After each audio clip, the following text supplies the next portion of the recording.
Orioles during this homestand. Posting a 6.75 ERA against the bats of Texas, Tampa, and New York is not going to lead to W's. But for Wei-Yin Chen, he has had the best outing for the team this homestand. He has posted nothing but W's for the Birds this year. And in this final game of this homestand, it's up to him to get another.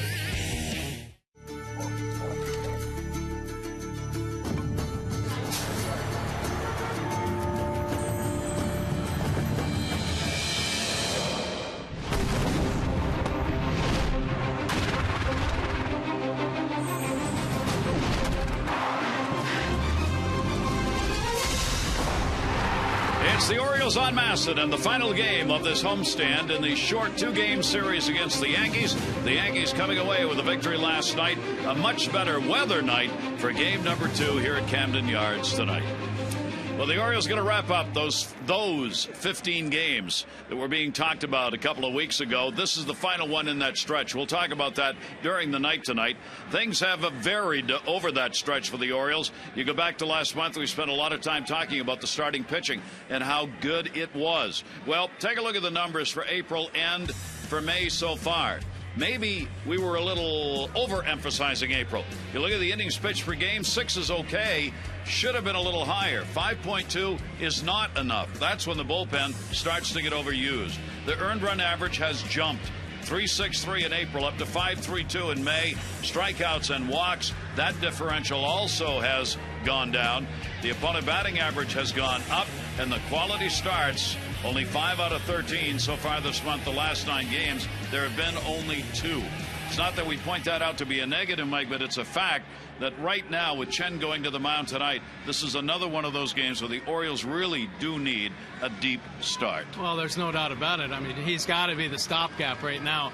A little bit of bleeding here over the weekend with Tampa losing that last game, tough loss, and then last night, the tough loss. So team's looking for Chen to obviously stop the bleeding a little bit. But, you know, the numbers through May might be a little bit skewed. Obviously, they show up with the ERA and the opponent's batting averages, but it's still only 2 weeks in. They did have a tough stretch going on, and they've been successful. They've had 8 wins, and it's a long season. The pitching staff is going to go through ups and downs, and the whole key is to try to keep those downs as stop them as soon as possible, and that's why they're looking to Chen to stop that tonight. And if anybody's going to do that right now, it probably is Wei-Yin Chen. Wei-Yin Chen has been not a surprise, but I think even better than the Orioles thought he was going to be, as he has assumed the job at the major league level really without hesitation.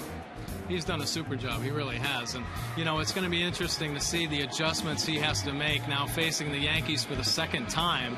But he's had great success here early on. He's had great composure, which I think is a key. He's proven his stuff can work at the major league level. And now as the season goes on, being able to make the adjustments to the hitters that are going to make the adjustments to him.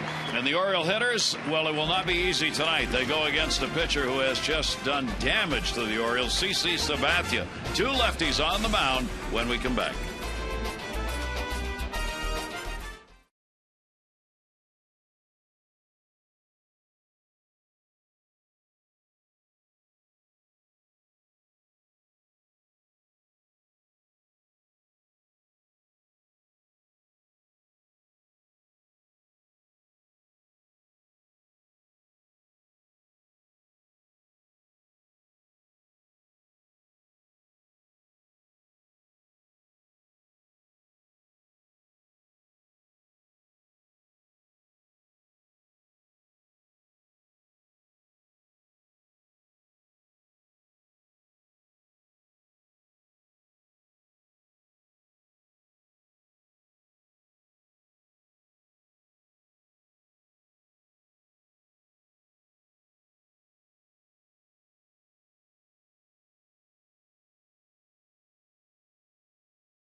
baseball on Masson is brought to you by Southwest Airlines. Find our fares online only at southwest.com.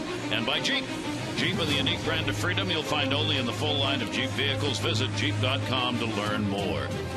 It is a very pleasant evening tonight. Early summer kind of night. Take a look at our train game time temperature at 79 degrees. A little breeze blowing out towards center at the moment. Visit train.com for an independent train comfort specialist dealer near you. It's hard to stop a train.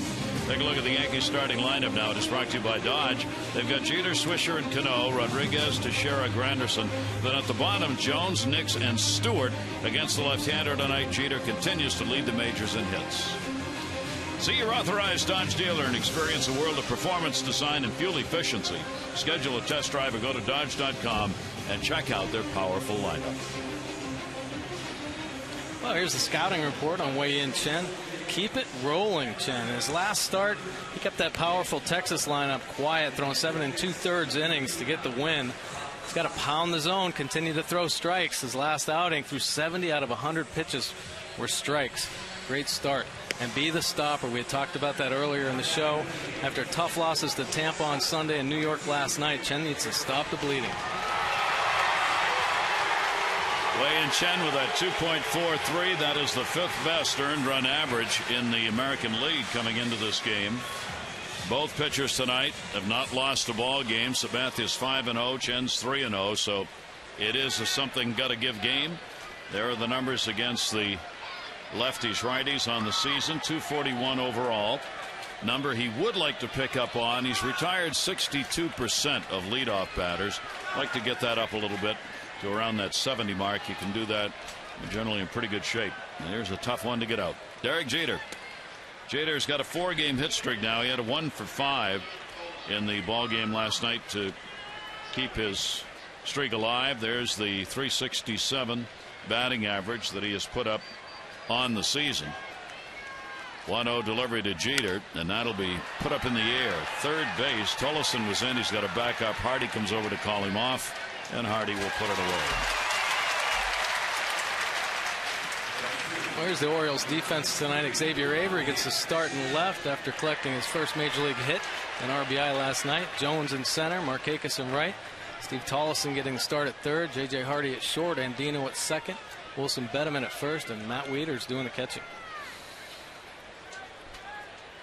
Here is Nick Swisher, moved up against left-handers from the bottom part of the order towards the top of it, batting second in the ball game tonight. Swisher, the switch hitter, who is leading this ball club in RBIs. 233 right-handed, 293 left-handed, and takes the pitch for a called strike. He's had 7 home runs. 6 have been hit from the other side of the plate. Wei-Yin Chen, you'll see hitters step out on him. Doing it already is Swisher, because Chen again is someone who likes to work quickly. Yankees will try and slow him down.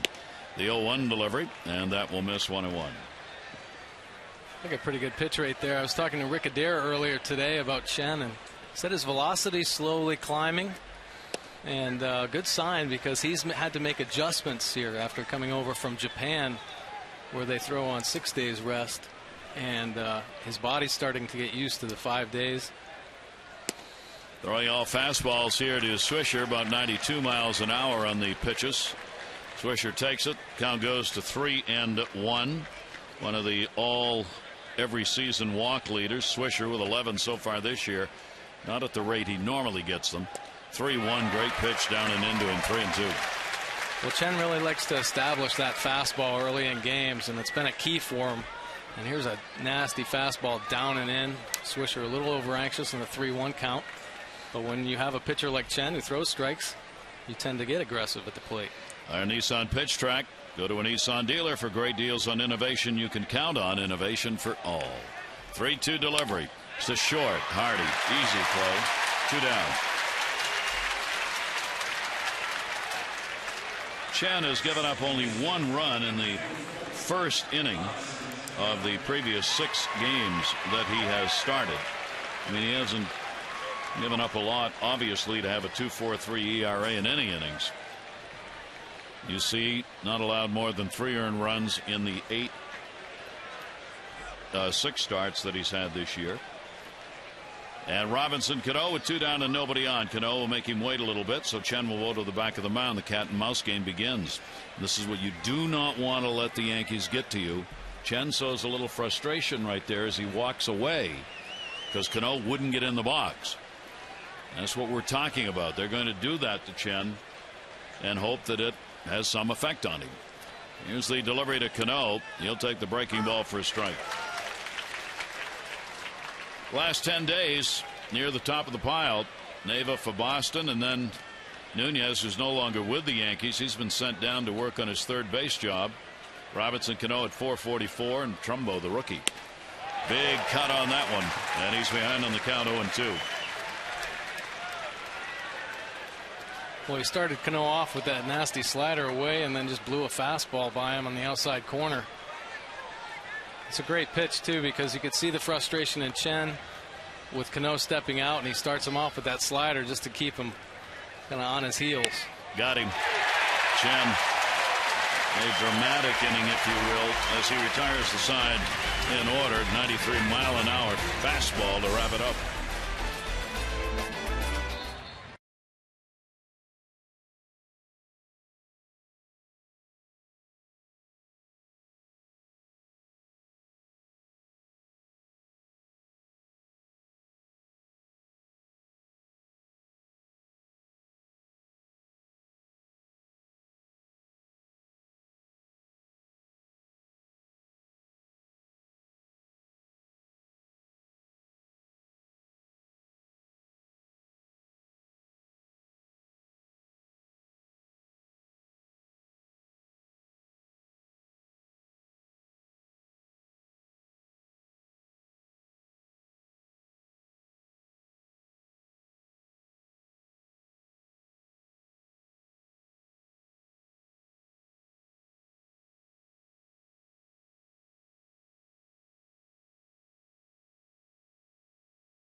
The Orioles brought to you by Southwest Airlines. It'll be Andino, Hardy, and Markakis, Jones, Wieters, Bettamy. Who would have thought at any point in the season Hall, Tullison, and Avery would be hitting in that order in the Orioles lineup? Bill Hall getting into the lineup again after his recent recall. Well, that Orioles lineup has to face CC Sabathia tonight. He's a tremendous workhorse since 2007. Hasn't pitched less than 230 innings per year. Pretty impressive. He's a strike thrower, much like Chen. His last outing threw close to 70% strikes. And for a guy that's 6'7", 315 pounds, he is very athletic. He fields his position very well. And the Orioles leadoff batter is going to be Andino, again moving into the leadoff spot because he is 7 for 18 against Sabathia with a home run. And Andino will take the first pitch for a strike. And we've got an indication early as Andino asks that Lance Barksdale, the home plate umpire, has got a fairly significant strike zone already both ways. Here's the 0-1 delivery to Andino. That'll be put up in the air, heading towards the seats to Shera, and that's where it'll end up. Well, much of the argument when you're facing top quality pitchers is that, you know, they don't need any help, so why expand the zone for them? And it's the top quality pitchers who get the breaks because they throw so many strikes. The umpires figure that must have been a strike. It was close to the plate. Yeah, you're right. Andino with that .285 batting average, a 1 for 3 last night. And Andino will foul that one. That was up and into him. Puts it the other way. And an 0-2 count.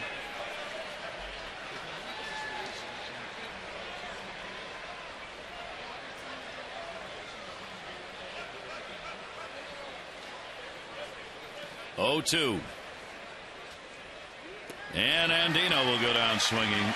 That is an eat you up pitch right there. Well, definitely a strikeout pitch. Nasty, hard slider down and in. Changes that eye level with the pitch before with the high fastball, and then he throws that hard slider. Pretty tough to lay off when he's throwing 94 miles an hour. Sabathia comes in third in the American League in strikeouts. 7th in the fewest walks surrendered. J.J. Hardy. Hardy will take it for a strike. Hardy loving the month of May. 9th home run of the season last night.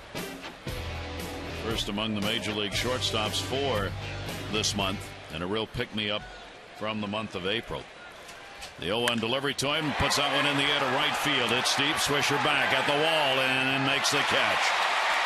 He got back there. That's the key, though, that he was stopped by the time the ball got there. 2 down. Well, J.J. put a charge into that, and Swisher obviously, and I think most good outfielders, they just kind of have an idea of where the ball's going to be, and he ran to that spot. Well, Yankees defense tonight: Jason Nixon left, Granderson in center, Nick Swisher just made that play in right, Alex Rodriguez at third, Jeter at short, Cano at second, Teixeira playing first, and Chris Stewart doing the catching tonight. Much like the Orioles, the injuries continue for the Yankees. Here's Nick Markakis, 1 for 5 last night. Markakis, 1 home run lifetime off Sabathia. A lot of at-bats against him. Sabathia going for one of his quick innings here. The 0-1 delivery, and that's going to be inside, and a 1-ball 1-strike count. David Robertson, who everybody found out after the game last night was not available for 3 days to pitch out of the bullpen. Their closer has gone on the DL. 1-1 delivery, and that will be taken outside, and a 2-ball 1-strike count. Clay Rapata, whom we saw leaving the dugout after he pitched a third of an inning, has a virus. He is here at the ballpark not feeling well, and whether he's actually available or not is real questionable. Here's the 2-1 delivery to Markakis. That'll go to first base. Easy play for Teixeira, and both pitchers start out retiring the opposing side in order. Baseball night here at Camden Yards. No score.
By Luna.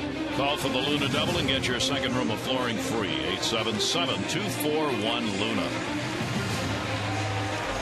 Out of blue sky showing up at sunset time. Some thunder bumpers have been around the area, so there are some high cumulus floating around, but all in all, a very pleasant night here. Wei and Chen getting off to the good start. The Orioles come in having lost 2 in a row. They are 2-5 on the year against the Yankees. Yankees are the ones, there's always a team each season that every ball club wishes didn't exist. And that changes.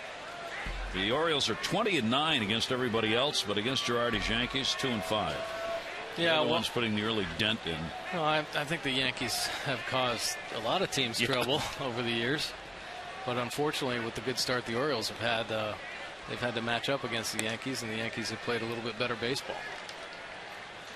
If you look at the numbers for these two teams as A-Rod stands in, the Orioles actually have the better statistics in the series in the games against the Yankees. The batting average is better. The runs are even. They both scored 28 runs. Orioles have had 68 hits. The Yankees have had 61. The Yankees have 8 home runs. The Orioles 7. ERA almost the same, 3.41 for the Oriole pitchers, 3.63 for the Yankee pitchers. I mean, right down the line, the numbers are generally favorable for Buck Showalter's team, but not getting the runner in scoring position hits. And that is a strike. Plus, the games have been very close.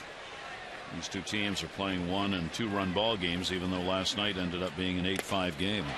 And A-Rod on the big cut, 3-2.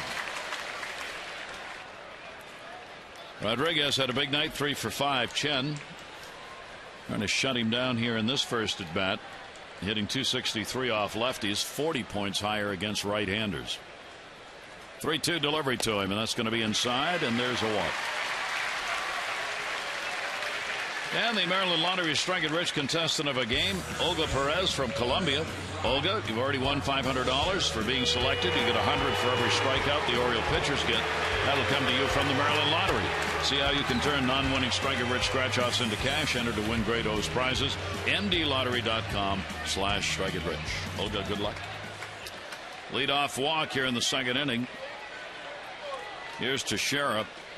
He brings a 4-game hit streak in, including a big night last night. He ended up with a double his last at bat, a home run the bat before that, and a walk the bat before that, and scored all 3 times.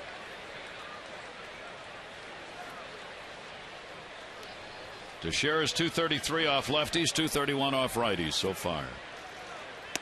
And that pitch will be inside to him.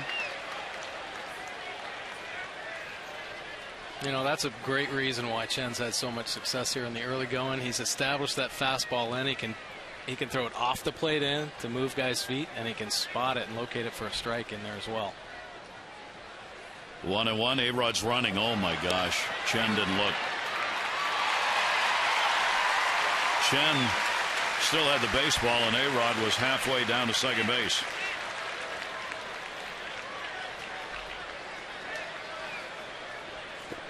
Yeah, he had him timed up pretty good and knew he wasn't paying attention right there. And you know, he's a veteran player, obviously, and can understand and has a sense and a feel for the game. And when he realized Chen wasn't paying any attention to him, he pretty much had a free bag.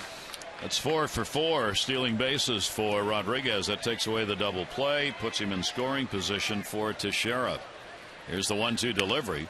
Ground ball. A-Rod decides not to go. Hardy will get it over to first base for the out. That was almost one of those where he had such a jump that Chen's step off and a throw to second, the ball probably would have been there waiting for him. But Chen wasn't even looking over there.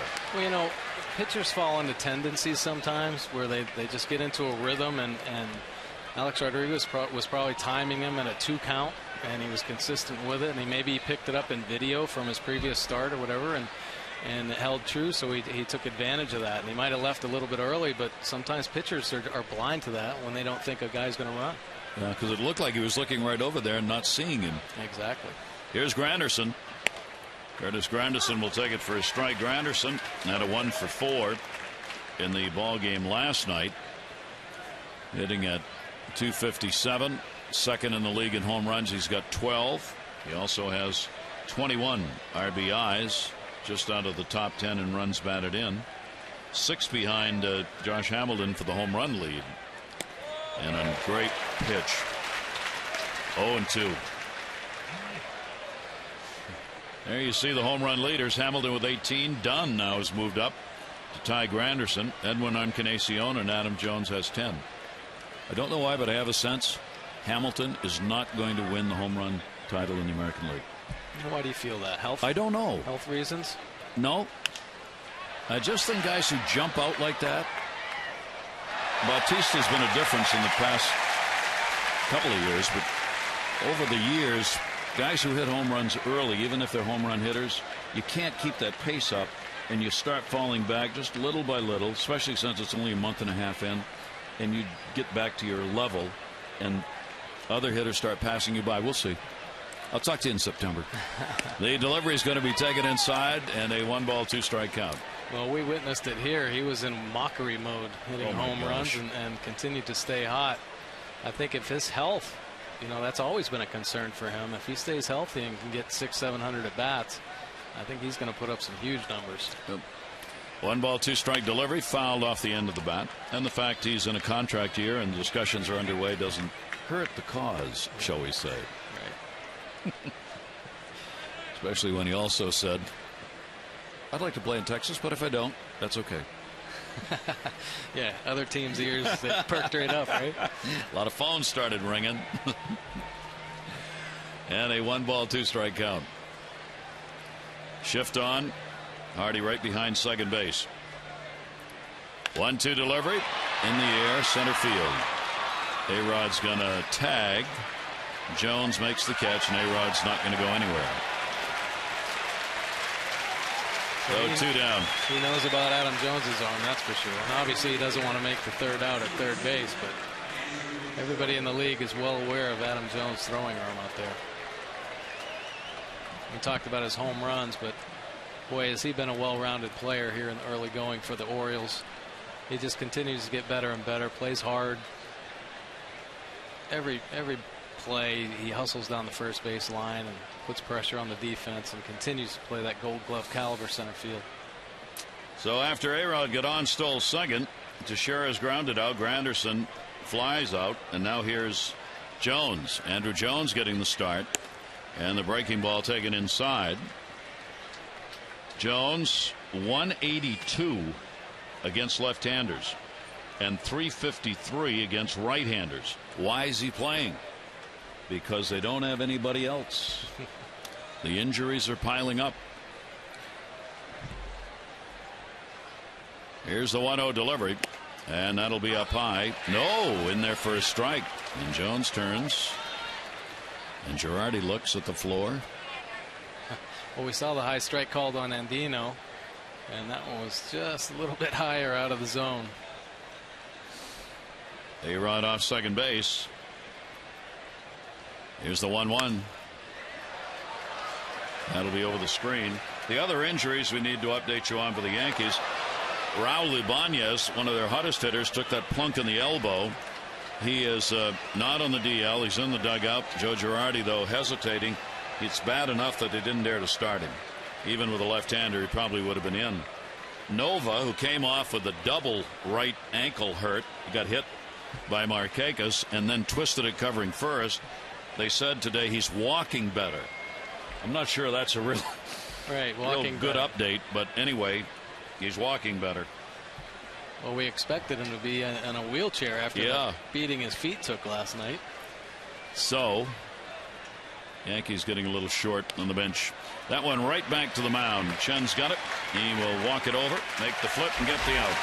No runs, no hits, no errors, one left on. The Yankees in the inning go 0 for 3 with runners in scoring position.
punch top can for a smoother pour.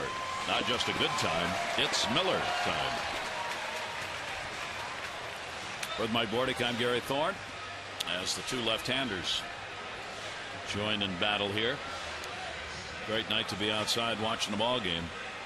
CC Sabathia. You'll have Jones, Wieters, and Betemeet coming up against him. 16-2 lifetime against the Orioles for Sabathia, and an even better percentage here at Camden Yards, where he has gone 10-1 with a 2.95 ERA. And Jones will take it outside for a ball. Adam Jones hitting .333 lifetime against Sabathia with 2 home runs. Comes in with a 6-game hit streak, including a 2 for 5 in the ball game last night. A-Rod in even with a bag at third. Don't need to be even with that one. Back in left field. Nix is going back, and goodbye! Home run! Adam Jones gets his 3rd career homer of CC Sabathia. His 11th of the year, his 23rd RBI.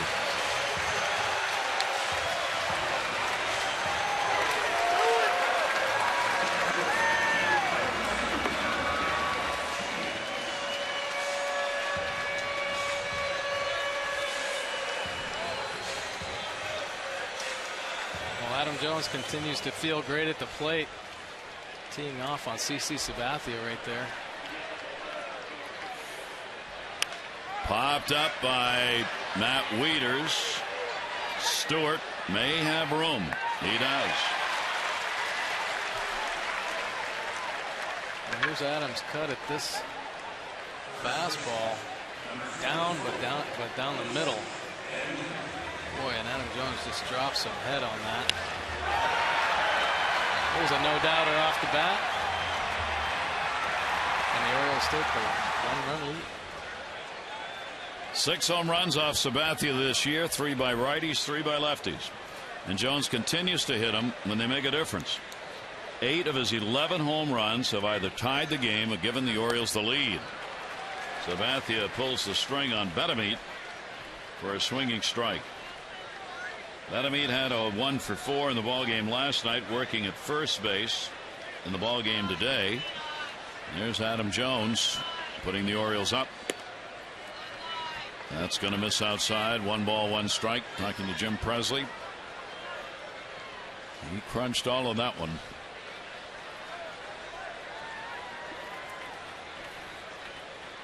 And the Orioles' first hit of the game. 1-1 delivery. There's that pitch that we've seen against the right-handers from Sabathia over the years. I think it's unhittable. Boy, it's nasty. If he throws it at that back foot, and you know, we talked about his live fastball, but he throws it out there over the plate, and it's just got so much bite down on that, down and in. It's tough to lay off. There it is again.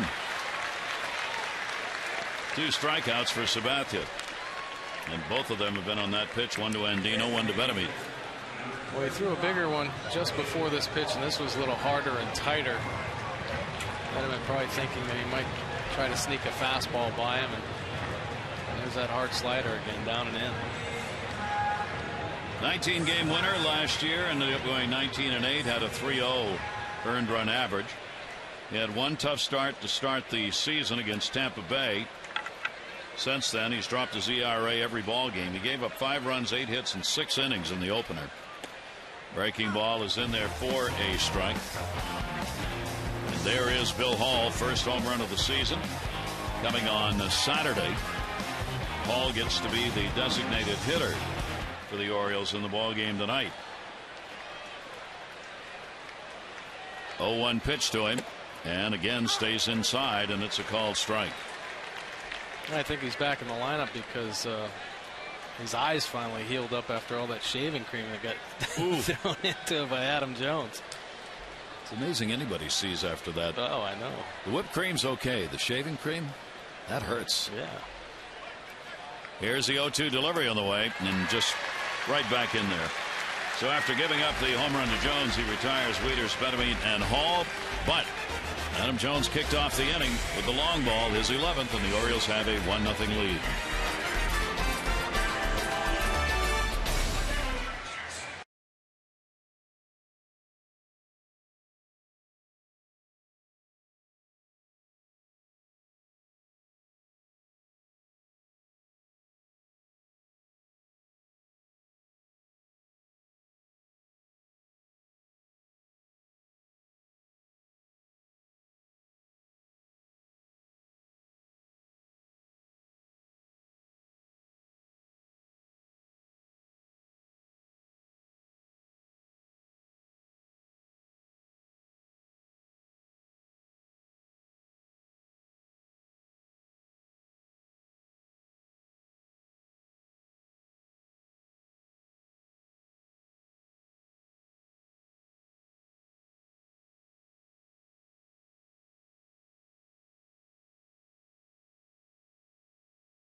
Orioles baseball on Masson is brought to you by Navy Federal Credit Union.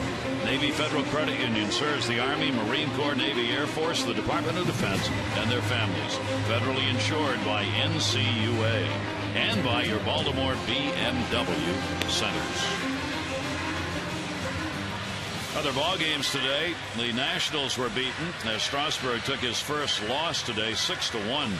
He is now 3-1. Bass the winner, 2-4. Tough day. Got started. It was raining. It was wet. He was having trouble controlling his pitches. Then they had like an 8-minute rain delay. Came back out at a 3-2 count. Gave up a 2 RBI single, and ball game was pretty much over. He pitched only 4 innings. Strasburg gave up 4 runs, 7 hits over 4 today. Here is Jason Nix.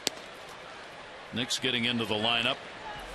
One of those players that is getting an opportunity because of injuries to others. So Nix is making the start in left field. Brett Gardner continues out. Can't touch a bat for another 10 days. And so Nix delivers a base hit. Leadoff single. And there is the first hit for the Yankees. See, the lowest home run to fly ball ratio, meaning you can put balls up in the air, but they're not going to go out. Peavy's top of that pile. Bard, Verlander, Weaver, and Wei-Yin Chen of the Orioles. Orioles won 5, have lost only 1 in the 6 starts that Chen has made this year. Here is Stewart doing the catching.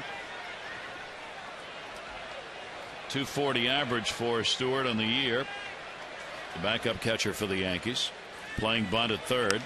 He's not, and fouls it back.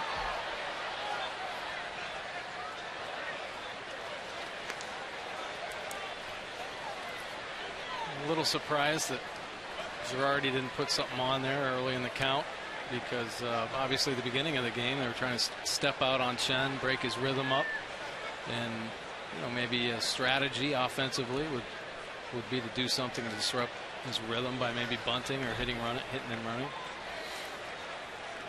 Still in, even with a bag, Tollefson at third, and he had no intention of bunting.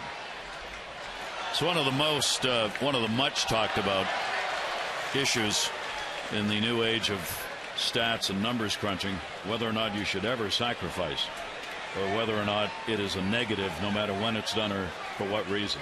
Right. It's been proven actually statistically that why give up an out? Yep.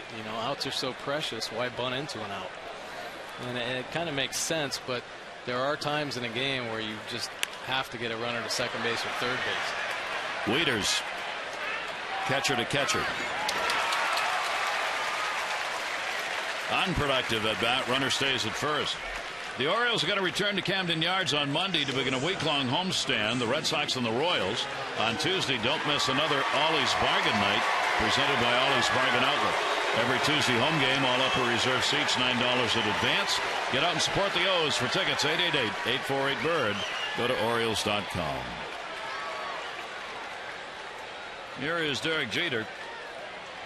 One down, runner on at first. Jeter popped out his first time up this season against the Orioles. Jeter hitting at .375, very close to his overall .364 average. He's had 1 home run against the O's, and the throw over, and Nix is back to the bag.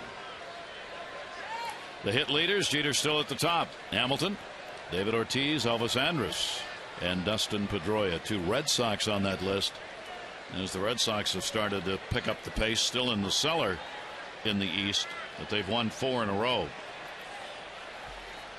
And Jeter on the cut on a pitch going away from him. Strike 1. Of course, Derek Jeter in the first series they played with a pretty good fastball, late movement on it. Greeted Chen to the major leagues with a home run. So Chen obviously will never forget that moment in his major league career. Unfortunately, a home run though. And the pitch will be taken down low. Chen in that ball game against the Yankees in his debut. 4 runs, 7 hits, 5 2/3 innings. Non-decision. He has had his wins against the White Sox, Oakland, and Texas. Non-decision against the Yankees, Angels, and Boston. But as we said, the Orioles are 5-1 in his 6 starts. Here's the 1-1 delivery. Jeter punches that into right field for a base hit. Nix will make the turn and stay. And another Jeter opposite field hit. Well, out of his 3,000 and something hits, it seems like he's gotten 2,000 hits like this, where he just pulls his hands inside and fights it off the other way, especially when he's behind in the count. And he just manages to get that bat head on the ball, fight it off for a base hit. So the Yankees, trailing by 1, have runners on at first and second base. It'll bring up Swisher. Swisher lined out easily to short, his first time up. Swisher had a 1 for 3 against Chen in that previous game.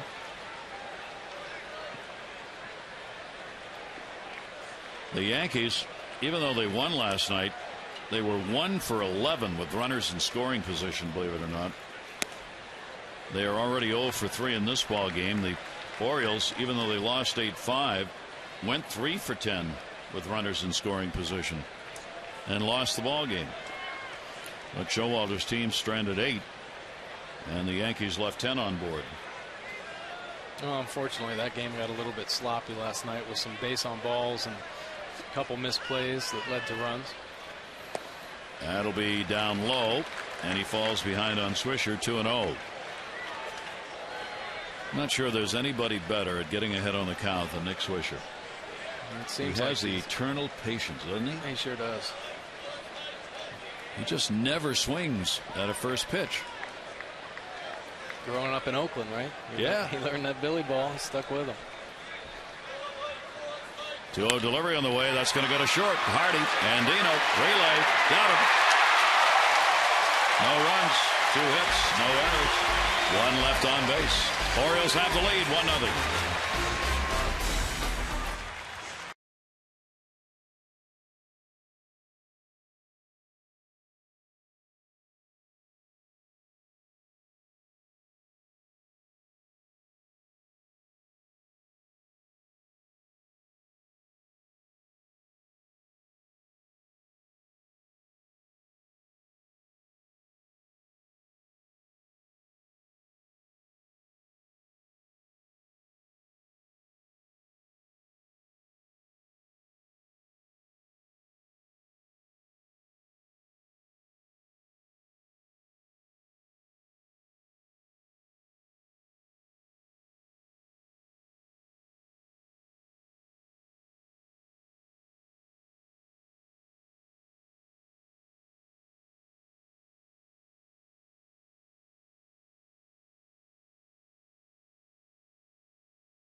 Ceremonial first pitch today. That's the trainer of Kentucky Derby winner. I'll have another. Doug O'Neill throwing out the first pitch to Ryan Flaherty. Of course, the Preakness is coming up on Saturday. So get out the spats and the straw hats and get ready for the Preakness. I'll have another, Will. That wasn't the jockey? That was the jockey. The horse is dead. Don't think he'd get around the track. Nothing personal, but you got to be 5'3" and weigh under 100 pounds. Much like yourself. Here is Steve Tollefson. And rips that one. First pitch from Sabathia. Nix going into the corner. Tollefson is on his way to second base, and the Orioles have a leadoff double as Tollefson gets his 3rd hit in 8 at-bats. Tollefson doesn't waste any time, jumps all over a fastball and delivers a double down the left field line. Well, I'll tell you what, all spring training, Steve Tollefson came up with big hits, and it's great to see him up here getting opportunities, especially against a great pitcher like CC Sabathia, picking up that double right there. So the Orioles immediately get a runner in scoring position. Playing left field in the ball game, Xavier Avery, with a runner at second base and nobody out. A-Rod at third moves in. He squares, and it's taken away. For Avery, what a start. Had an 0 for 4 in the first game. Last night against the Yankees, a 2 for 5, a double, a triple. And he was exciting. Watching him go around the bases in the game, and then Jeter got that ball. And as only Jeter could, showed it to him, said, "You want this baseball?" Yeah, he had talked about that in an interview that I saw, and he said he's never ever going to forget that moment. There's a great bunt. A-Rod's throw, no, not in time, and the speed of Avery gets him an infield hit and moves Tolleson to third. And that was with Rodriguez moved in.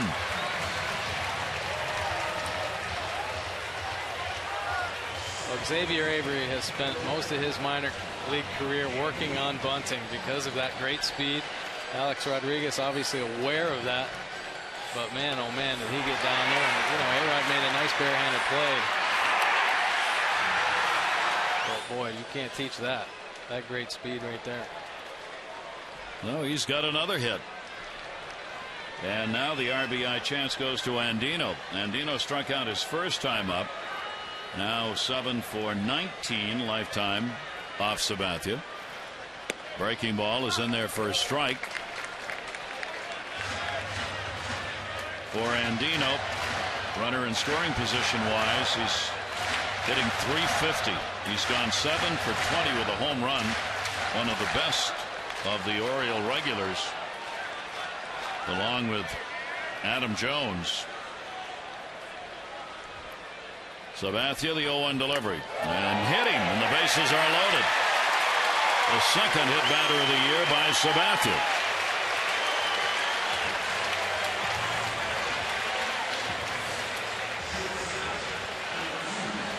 Yeah, he's been pretty good about hitting his spots all night, but that pitch right there just kind of got away from him a little bit. Wanted that fastball in, but it took off and just clipped Andino's jersey right there. And Robert Andino is probably happy it hit his jersey and not his rib cage. Yeah. So the Orioles bases loaded, nobody out. Here's Hardy, flied to right, first time up.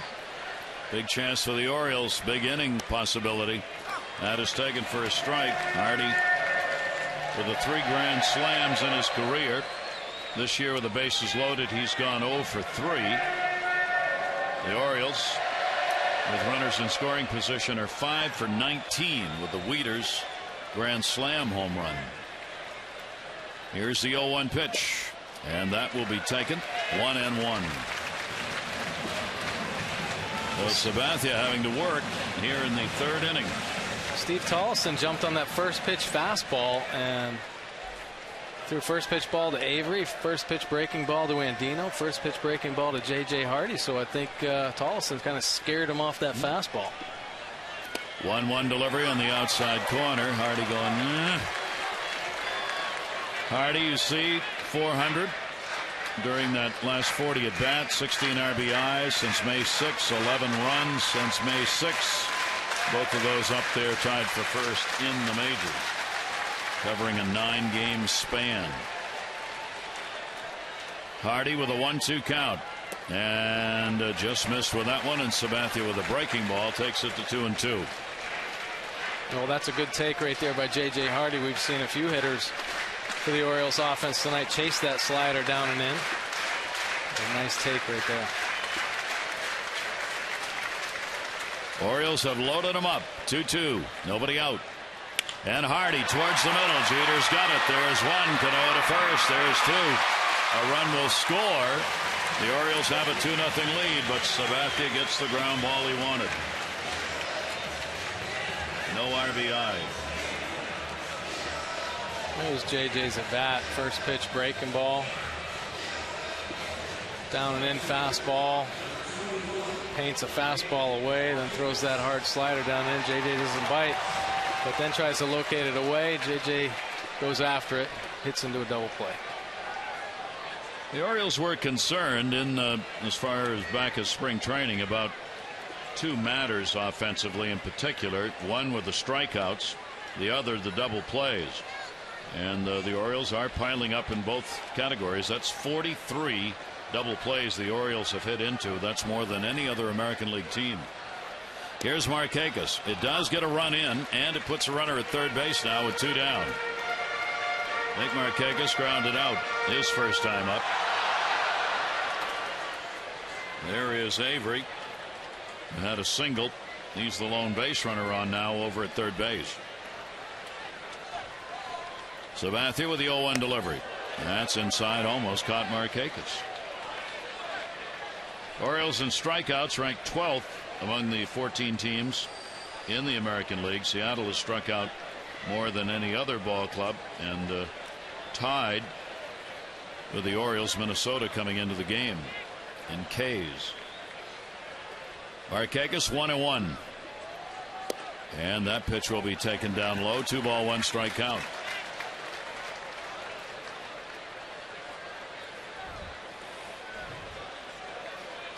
Little breeze blowing out towards center field tonight. Granderson playing shallow in center, as he always does. Here's the 2-1 delivery. Markakis a chopper to second base. Robinson Cano gets the big hop, and the out is recorded. So the Orioles hope for a bigger inning. They will get a run on a couple of hits, leave one on, and have a 2-0 lead.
On the Orioles starter, Wei-Yin Chen. Innings 1 and 2 going the first time through. Innings 3 through 5. Average goes up, ERA with it.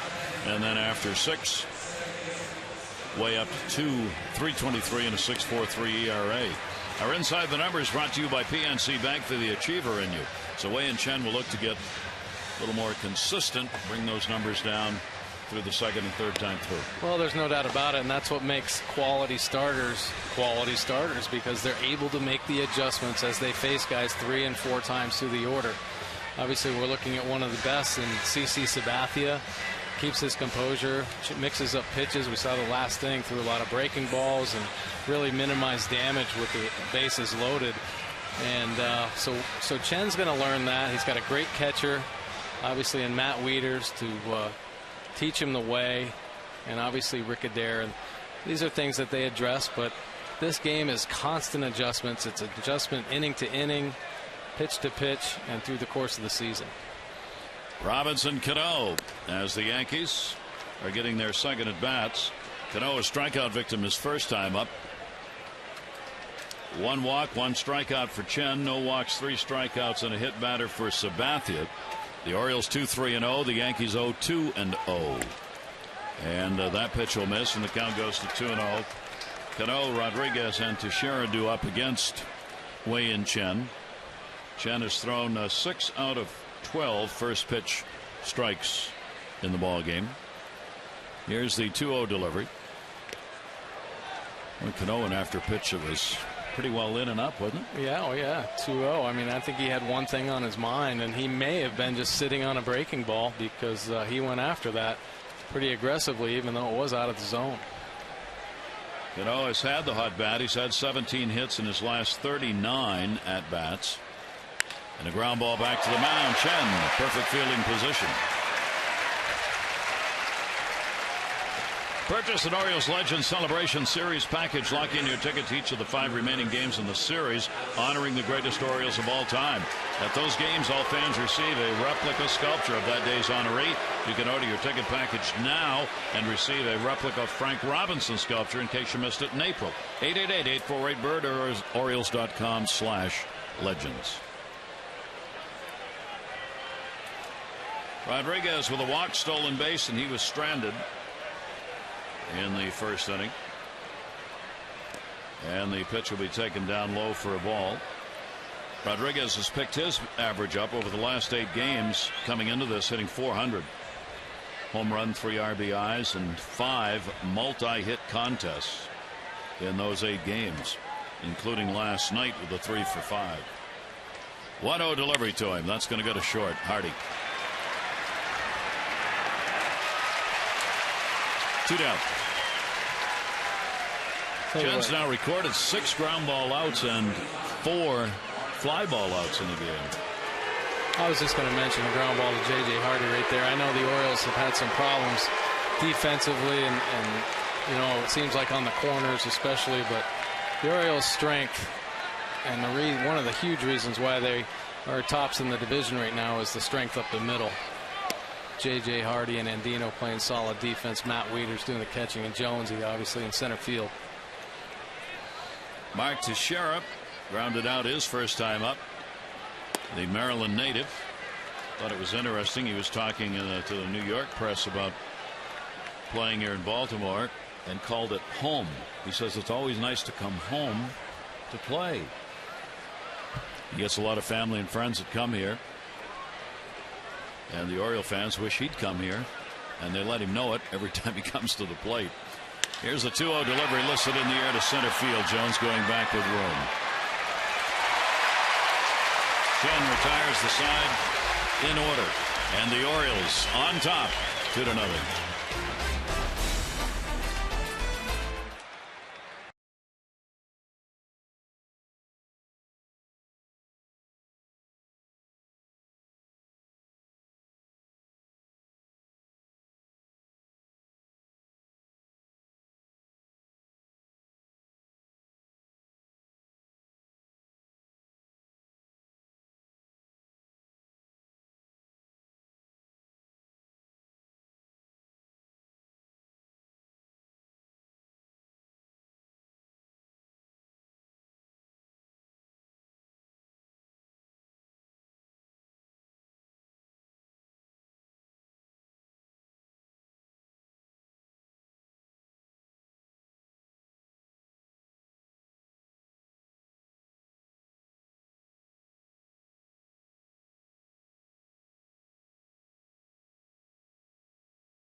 Is brought to you by AT&T 4G LTE. With speeds up to 10 times faster than 3G, AT&T Rethink Possible.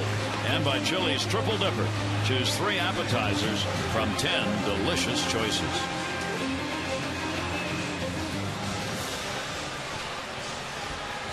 Here at Camden Yards, the Orioles are 11-9 on the season, 11-5 away from their home ballpark. Jones, Wieters, and Bettamy coming up. We go to the bottom half of the 4th inning against Sabathia. Jones delivered his 11th home run in the 2nd inning. Now has a 7-game hit streak. Oh, and here's that home run in 1st inning or 2nd inning. by Jones. 351 lifetime against Sabathia. Making some noise on the end. And he'll foul that one off for strike one. Sabathia throwing 11 out of 13. First pitch strike so far, but the Orioles have been able to get the 2 runs on 3 hits off him.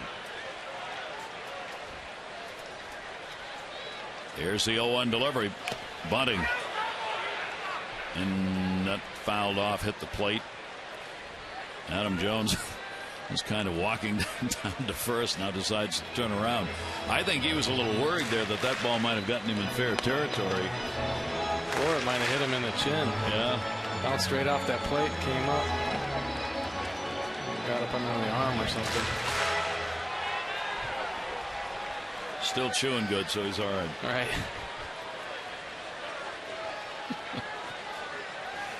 Two strike count on Adam Jones. Sabathia gets it in, popped him up at the plate. Stewart finds the ball, gets rid of the mask, and makes the catch. This day in baseball brought to you by Ocean City, Maryland. Go to OCOcean.com. Click on Summer of Thanks for special deals and discounts. It was this date in 1991, May 15.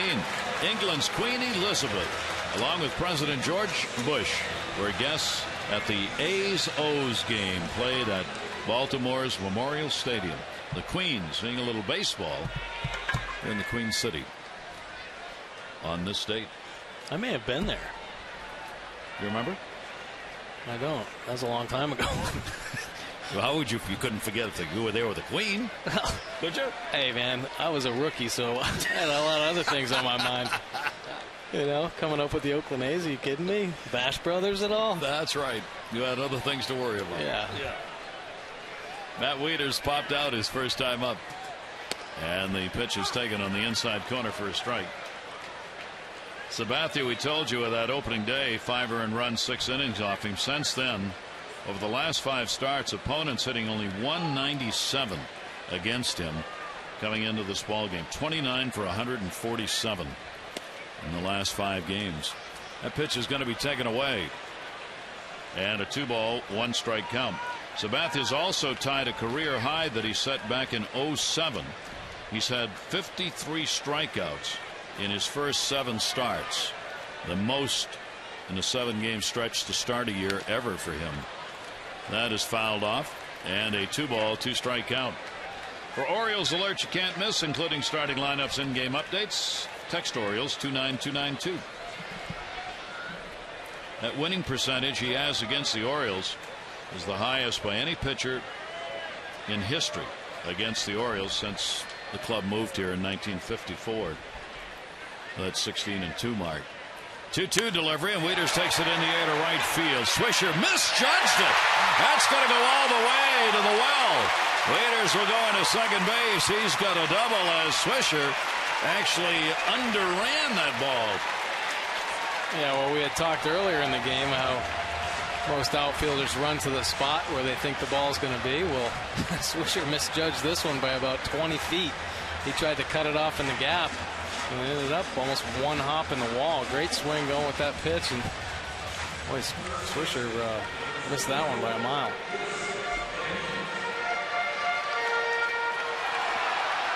So the Orioles get a break on that. Wieters gets his 7th double. He hit it hard. And now the Orioles Betamete, the strikeout victim, gets the chance at the RBI. Orioles have not been able to pick up the base hit with a runner in scoring position yet in this game, even though they have the 2-0 lead. Home run, Jones. Other one scored on a double play ground ball. Tollefson came in. Misses inside.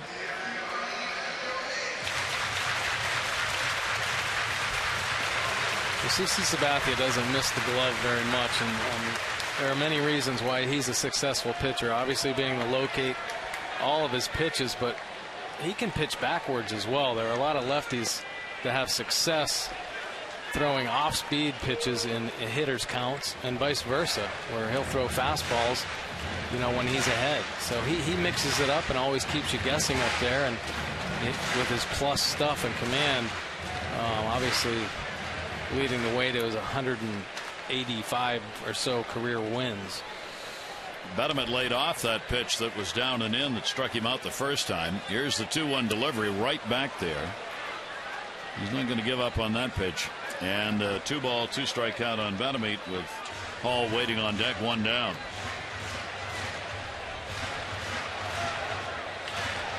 There's Wieters out at second base, checking around. That's Showalter's club after their 23rd win, tied for first with Tampa Bay coming into this game. 2-2 delivery. Didn't go after it. Stewart stopped it, and a 3-ball, 2-strike count.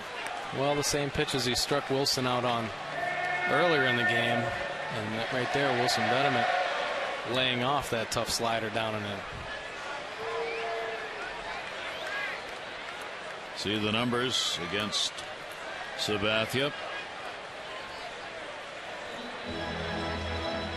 A little discussion there. Stewart, catcher, going out. Joe Girardi getting Stewart in, the backup catcher for this game. Hadn't played in the last 4. Yankees coming in at 20-15, a game and a half out. 3-ball, 2-strike count, Betterman. And down to third and foul. Yep, way out in front of that one. Well, that's the only way he's going to hit it, if he tries to catch it out in front of the plate, because if he let that go another 2 inches, it was going to be down on his back foot for a swing and a miss.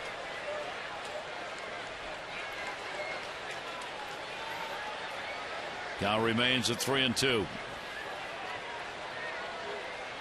Cano holding the runner at second base. Betterman again. This is their battle right now. Sabathia says, I'm going to throw that breaking ball down and in at your back foot. Yeah, he's thrown it 4 times in a row, and Wilson keeps fighting. Boy, you'd think he could make a mistake with one of those, but he's so proficient at locating that slider. 8th pitch of the at bat to Betterman. 3-2, and walked him. Betterman wins the battle. Yeah, nice at bat right there by Wilson Betterman, fighting off some very tough pitches, throwing that base on balls. And the Orioles get 2 on. That will bring Hall to the plate.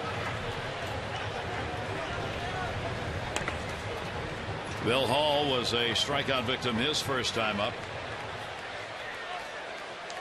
Made his debut on Saturday against Tampa Bay, and 22nd player in Orioles history to have a home run first game playing with the club. First time since Asturias did it against the Yankees, Cesar Asturias, back in 2009. And this one will be fouled off. Put an uppercut on that one.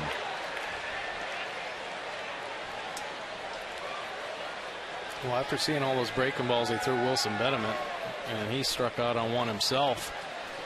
First fastball he's seeing, he's hacking.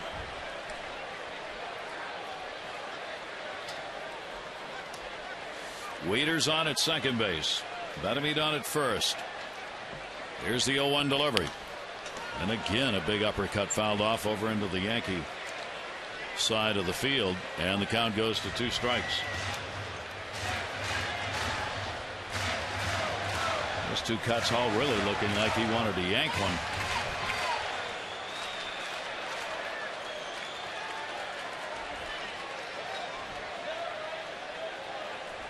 Orioles with another chance to have a substantial offensive inning here if they can find a couple of key hits. And again came in and got him. Sabathia with his 4th strikeout of the ball game. Oh, he didn't really waste much time. He went right to that slider down and in, and got Bill Hall to chase it again for his second K on the same pitch. Sabathia getting 4 strikeouts. The Orioles 1 for 4 with runners in scoring position now, and now with 2 down. Tollefson, who delivered a double his first time up. Collison jumped on a fastball in the third inning, and so he gets an off-speed pitch to start him out here, and it will miss for a ball.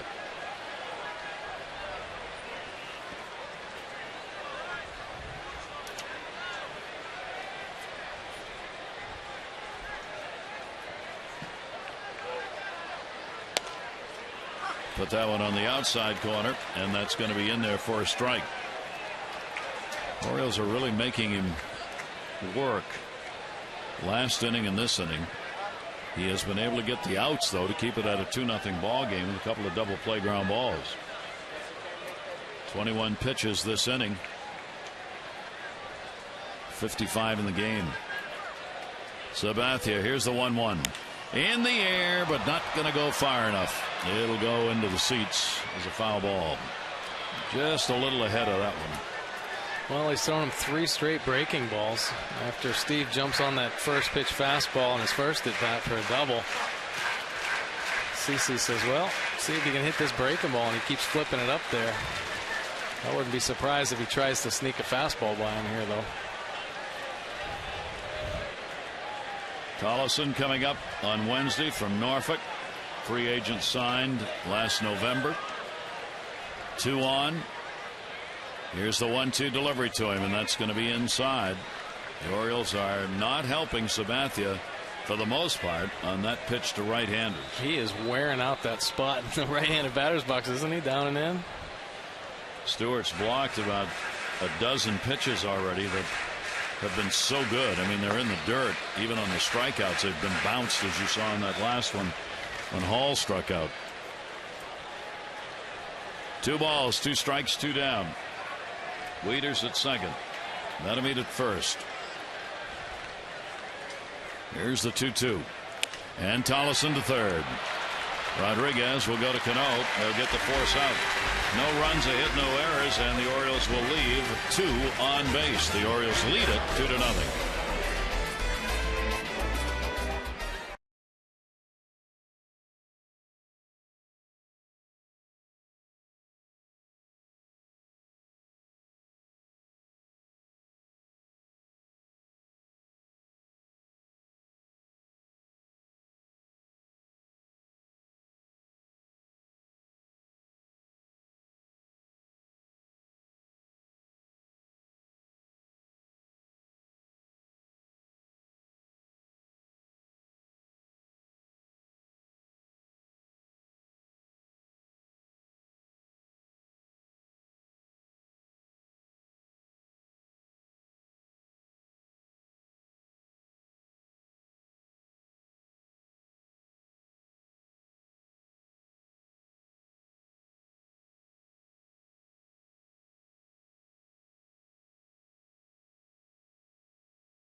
Weekend off with a bang with the season's first fireworks night coming up on Friday, May 25.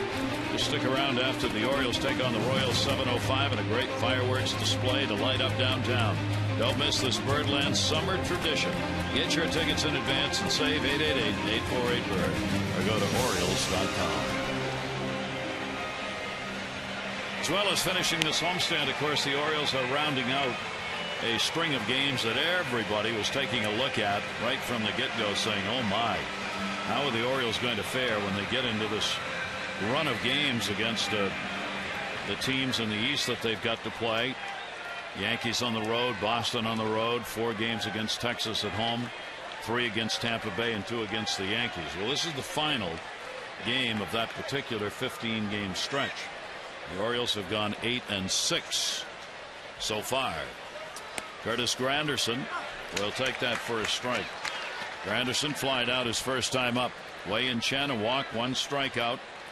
He has given up only 2 hits to the Yankees, singles by Jeter and Nix, and a swinging strike from Granderson. 0-2.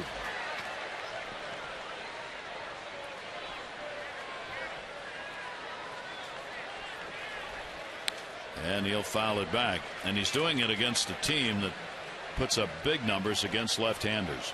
Chen's facing a Yankee ball club with a .294 batting average against lefties. Well, it's definitely a tough test for him, and he's been doing pretty well right now, keeping hitters off balance.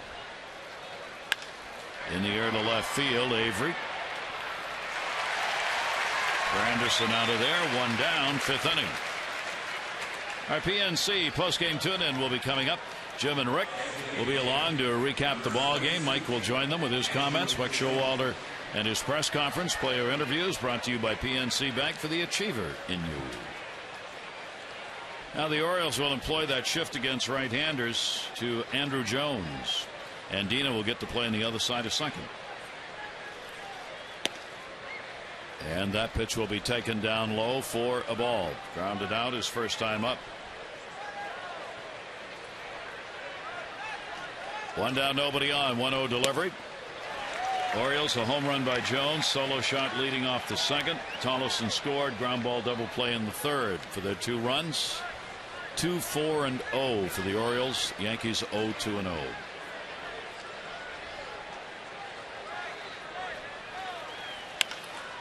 One and 2. Well, with Andino over there on the other side of second base, the shortstop side of second base, he's obviously pretty familiar with that spot. It's a little bit different when JJ moves over to the second base side. Just a totally different look. Now, Robert Andino has played shortstop and probably continues to take ground balls over there because he is potentially the backup shortstop if anything would happen to JJ or give him a day off. He's played over there a few times this year, a couple times. So it's an easier look for him.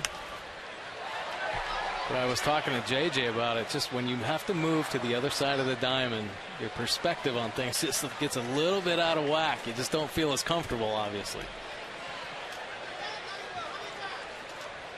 It's like having a season ticket down the first base side for the ball games, and then you move to the third base side second deck. The whole thing looks different. You got it. 2-2 delivery is going to be taken away, and Chen goes full. 3 balls, 2 strikes. Jones, 10-time Gold Glove winner. Over the 400 home run mark. Now a utility player with the Yankees. 3-2 and got him. Chen, the strikeout, his second of the game. Wow, that was a great pitch. He really pitched Jones tough, and I don't know if that was a changeup or a little cutter. It was a changeup, and that is nasty. An inside changeup to Jones. I mean, that's what establishing his fastball earlier in the game sets up pitches like that for later on. And boy, that was a nasty pitch. And here is Nix, who singled his first time up. And he will take the pitch for a strike. Jason Nix, he hasn't played in a couple of games. Had a 2-run homer, 1 for 3 Saturday against Seattle. Signed a major league contract, and the Yankees roster, having played only 8 games at the Triple-A level. He's worked with the Colorado, White Sox, Indians, Toronto, and now the Yankees. Chen with a 2-strike count on Nix. And the delivery will be taken down low. Wieters blocking that one. 1 ball, 2-strike count. Well, with all the injuries, obviously Nick's getting a chance to play, but you talked about the opportunities for so many young players. Man, so many guys get breaks. Obviously, the Yankees' famed break was when Wally Pipp took that day off and Lou Gehrig slid in there. Great opportunity for him, but there's a lot of young players getting chances here in the early going of the season to potentially establish themselves or at least show their managers what they can do for extended playing time. Orioles, of course, having that happen with the likes of Hall, a veteran, Tollefson, Avery, the 22-year-old. It's going to miss down low. Endy Chavez, Mark Reynolds flew today to Sarasota. to start their rehab. That gives the 22-year-old in left field a chance. Tollefson gets an opportunity at third. Badameet's playing at first base tonight. And that one's going to be popped up in the air to shallow left field. Avery will come in. He wants it. It's his ball, and he's got it. That is a 1-2-3 inning, counting the double play. That's 8 in a row retired by Chen.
The Orioles home run by Jones. Double play ground ball. Second run. The rest of it has been up to Chen.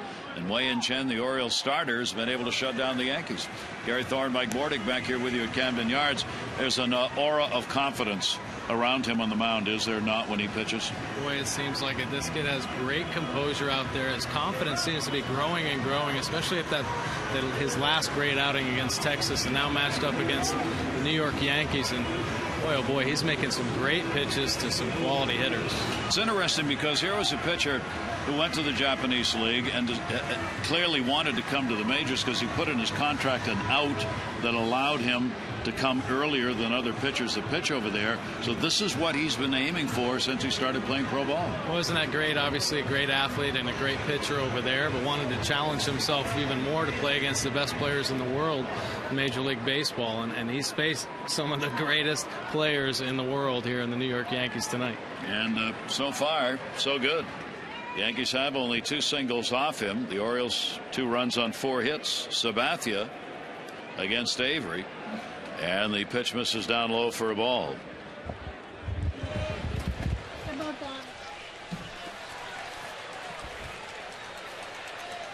Avery, the speedster,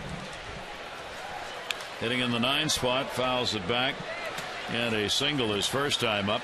Time for our AT&T Mobility Trivia fact. Xavier Avery became the 3rd Oriole to record his first major league hit this season with a first inning double.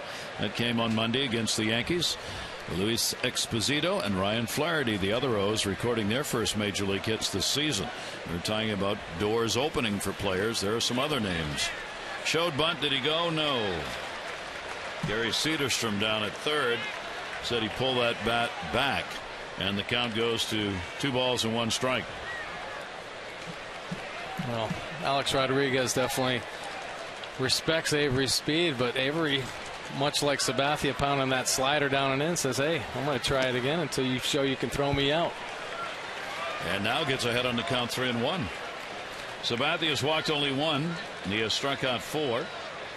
Chen has walked 1 and struck out 2. Sabathia retires 73% of leadoff batters this year, but the Orioles have been able to get 2 out of 4 on. 3 out of 5. Avery gets the leadoff walk. That's pretty good patience for a 22-year-old facing stuff from Sabathia. Well, it sure was. That was a great at bat by Avery. And then, you know, obviously utilizing one of his weapons, showing bunt, putting a little pressure on the defense. You know, Sabathia, that might have gotten in his head too, even though CC's a great athlete out there on the mound. They got burnt on a bunt earlier in the game, and maybe CC thought, well, I got to get off the mound a little bit quicker, and might have rushed his delivery and walked him. Now Andino. Saw the discussion with Jeter. Rodriguez is going to play even with the bag at third. He does show bunt, pushed it to first. Teixeira will go to the bag and record the out. It's a sacrifice, and Avery goes down to second base. Well, the Orioles do employ the sacrifice. 1 down. Show off your Birdland pride. Support the many programs aided by ordering the new official Orioles Maryland license plate. New cartoon bird is on it. It's a great plate to show your fan support. Proceeds go to the Orioles Charitable Foundation to be used on community programs. Maryland residents visit Orioles.com/plates.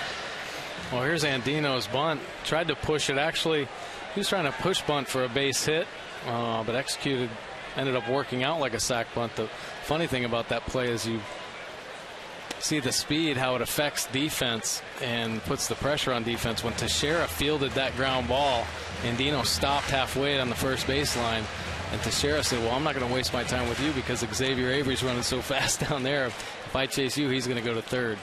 He ran right back and touched first. Andino gets his second sacrifice, setting it up for Hardy. 1-0 delivery is chopped foul. Sabathia throwing 14 out of 20 first pitch strikes so far. So the Orioles actually have been able to get ahead on some counts in this ball game against Sabathia that you usually don't do. Hardy is flied out. He hit into a double play in the third inning. Came up with the bases loaded. That double play ground ball would score Tollison. No RBI credited. Hardy rips that one. That's into the corner in left field. It'll hit right at the base of the wall. Avery will come around to score. Hardy's got a double. The Orioles have a 3-0 lead.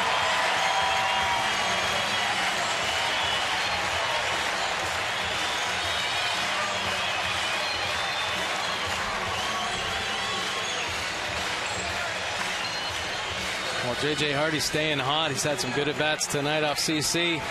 Drives that slider. That slider didn't get down in that dirt like he wanted it to. And J.J. got the bat head to it for a double down the left field line. Avery obviously cruising into home. And J.J. breaking it down at second base. J.J. just drove that ball to right field his first at bat, and then he made good contact. Unfortunately, hit into that double play for his second at bat. And we found a hole right there down the left field line. 16th RBI of the season for him. And the Orioles have 5 hits off Sabathia, 3 runs, still only 1 away. Here's Marquez. And that will be taken outside for a ball. And again, a first pitch out of the strike zone by Sabathia. Well, you know, 2-run leads obviously are never safe, especially when you're playing against a powerhouse team like the Yankees. But great execution right there by the Orioles. Avery drawing the base on balls, and Andino laying the sac bunt down, and J.J. Hardy getting the big hit. That's manufacturing a run right there. Sabathia had given up only 2 runs in each of his last 3 starts against Tampa Bay, Kansas City, and Detroit. 2 runs in each of those games. The Orioles have already put 3 up on the board in this one. 1 ball, 1 strike count to Marquez. That's going to be inside. Orioles now 2 for 6 with runners in scoring position in the ball game. They're moving up that ladder in the American League. They came in 7th with a .254 team batting average. A couple of points will move them up about 3 spots.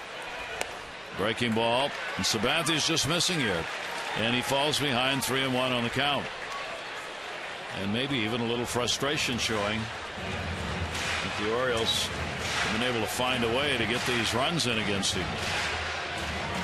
Well, it hasn't been easy here. I mean, we've had good at bats, a couple tough innings. He got out of a tough inning with the double play ball, but he's had to work.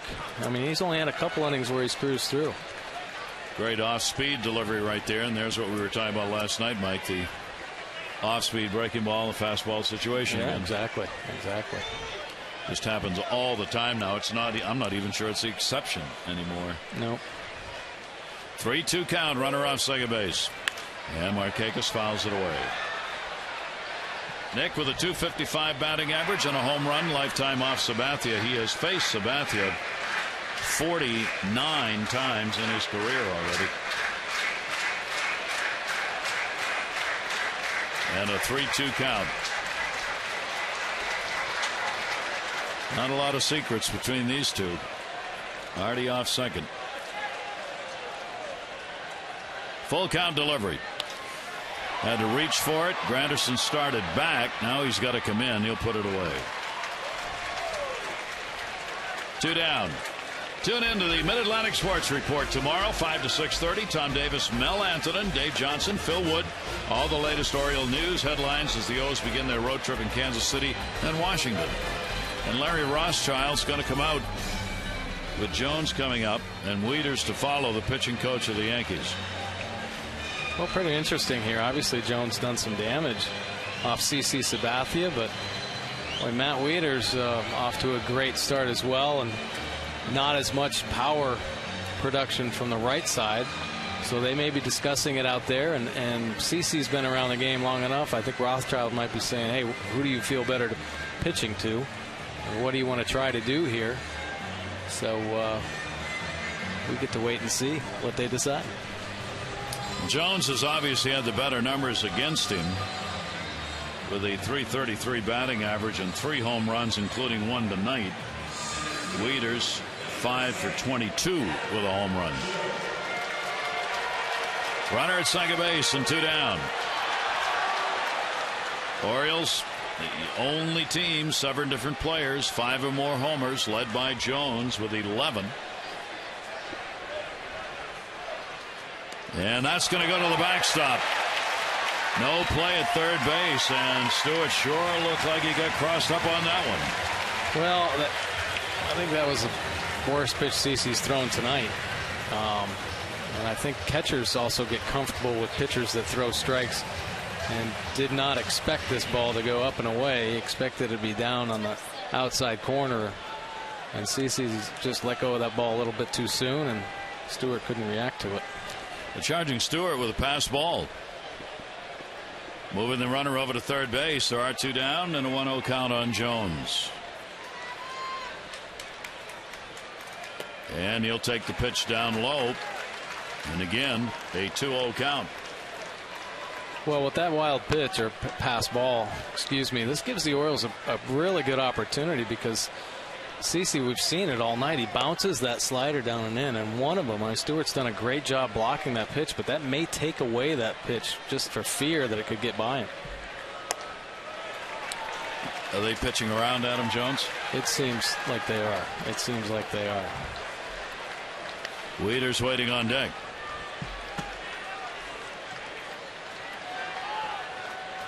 Let's see if he bothers to come in with a strike or not. Here's the 3-0 delivery. Nope.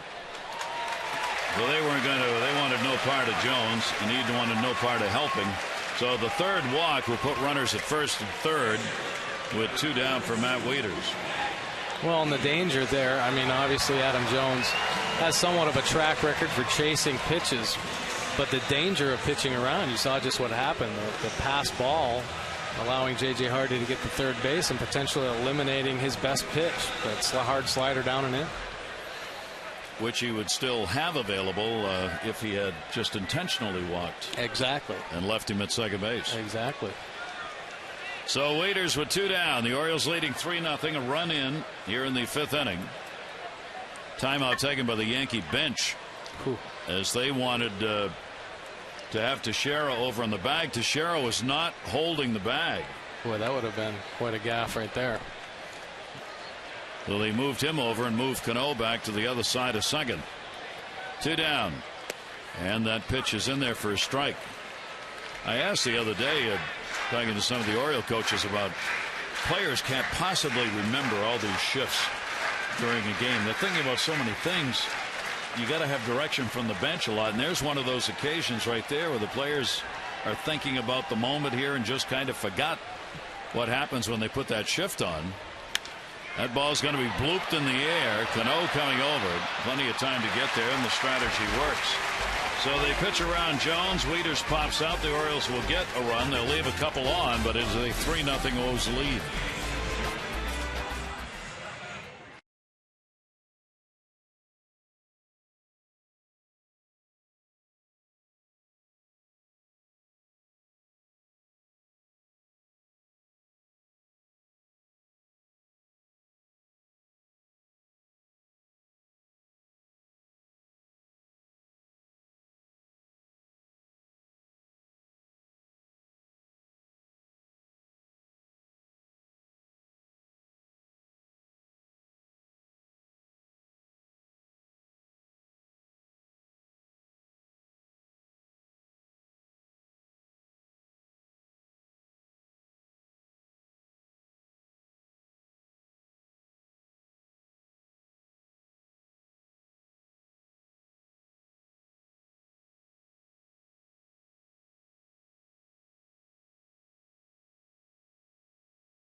highlights tonight. Adam Jones in the second inning taking CC Sabathia deep for a solo home run.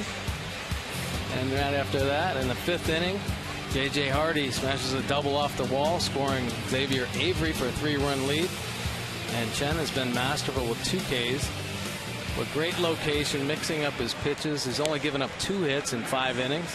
1 base on balls. Steve Tolson 1 for 2 with a double and a run scored. And Adam Jones with that solo home run we just saw. And the Orioles have the lead 3-0 going into the 6th inning. Wei-Yin Chen most impressive in getting the outs in the ball game. The Yankees have left only 2 on base, both at second. They've had just the 2 hits, singles by Jeter that came in the third, and Nix in the third. The best chance they had to score, Swisher hit into the double play in the inning that would end it. Here is Chris Stewart, the catcher. Stewart batting ninth, popped out his first time up. Jeter and Swisher will follow. Chen's delivery, and that is their first strike. Stewart joined this ball club from the San Francisco Giants on April 4 when the Yankees realized they were going to need a backup catcher. 0-1 delivery, and that's going to miss down low. Stewart has never had much in the way of offense on any of the teams he's played for, which is why he's been a backup catcher, because he's done a great job as far as throwing runners out's concerned, getting it done that way. Swinging a pitch that was going away from him, 1-2. Well, he's utilizing that changeup very effectively here in the middle innings of the game, working off that fastball. Stewart, a Major League 200 hitter, 30 years old. 1-2 delivery to him, and that'll be popped up in the inside pitch back over the screen.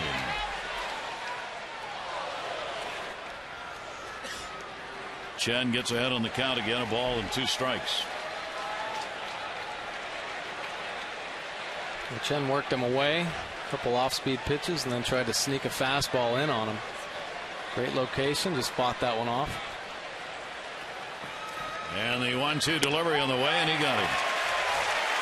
3 strikeouts for Wei-Yin Chen.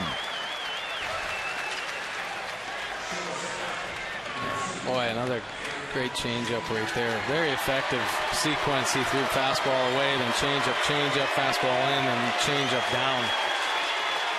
Really pretty masterful. Great location with all those pitches. Derek Jeter singled his first time up, and he has popped out. Hitting at .368, 6 home runs, 15 RBIs for the Yankees leadoff batter. Jeter went on a tear after he came back off the DL last year, and he's not looked back. Many wondered when he went on the DL whether or not that might be one of those times that would catch up to him, and would he be able to come back and perform again. Well, he's at .343 since that return in July. And a swing and a miss on Chen.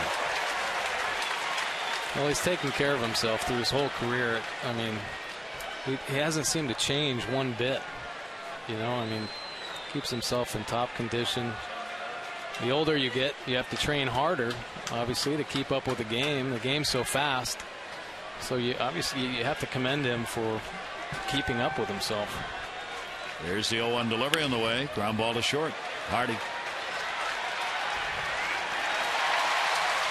Told you how good the Yankees are against lefties. So the Orioles are right up there too, which makes this performance by Chen so far even more impressive. The largest differential in batting average between left and right belongs to the Minnesota Twins. Then the Yankees, 294 to 267, and then the Orioles, 270, 245, and then the Rangers. Those are the leaders in the American League differentials between lefties and righties. And Chen's getting these outs not easily, but they are not hard hit balls. I mean, he's getting it done with the Yankees off stride, hitting ground balls, 2 people. I mean, he's really dominated so far. Swisher down to third. That's foul. He's 0 for 2 with a soft line out, and he hit into a double play. Well, he's throwing a slider. I can't tell if that's a slider or a little cutter, but it's about the same speed as his changeup, and his the location on his fastball has been a key for him this whole game. I mean, it's set up all his pitches, off-speed pitches. Like that. Fastball up high, chased. Swisher now with an 0-2 count. Well, they're having trouble hitting that off-speed pitch or his off-speed pitches, so as soon as they see something with a little extra life, they're trying to be aggressive on the fastball. And he's sneaky quick. Here's the 0-2 delivery on the way. Up high. Chen, with the 3 wins he has, 2 of those have come here at Camden Yards. He's got a 1.77 ERA in those starts made in this ballpark. Win against Oakland, win against Texas. Both here. 1 ball, 2 strikes. And that pitch is going to miss inside. Well, Swisher, one of the few that's been able to work the count very deep in this game. Takes this one to 2-2. Cano waiting for a chance on deck.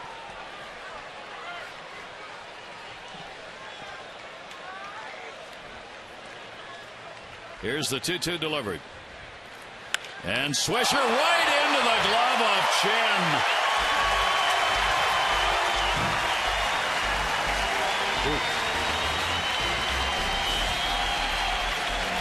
Sounds like it ought to be a movie, The Glove of Chen.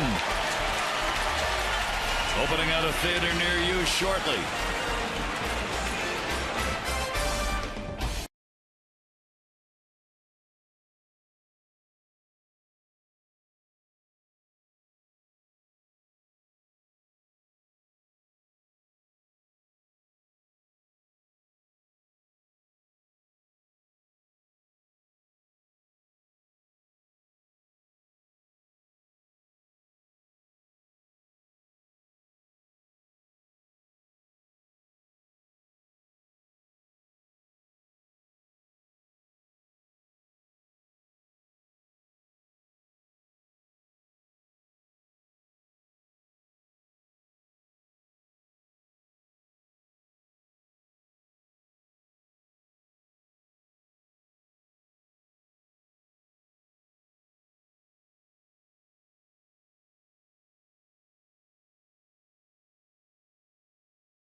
For every Orioles walk this season, Care First Blue Cross Blue Shield is contributing $50 to support the American Heart Association Heart Walk.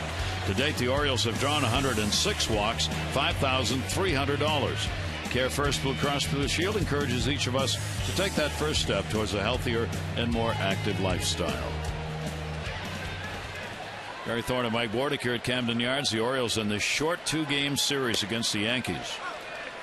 Losing last night 8-5, have a 3-0 lead in this ball game. 3-5-0 for the Orioles, 0-2-0 for the Yankees. CC Sabathia, 3 walks, 4 strikeouts. Betamit chops it. Sabathia throws it, gets it. 1 away, 6th inning. Voting for the All-Star game coming up in Kansas City. Available now at Orioles.com/All-Star. Go online, vote at least 20 times in order of the 20th anniversary of the ballpark.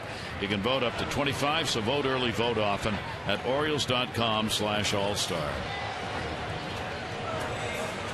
Hall has been a strikeout victim twice to Sabathia.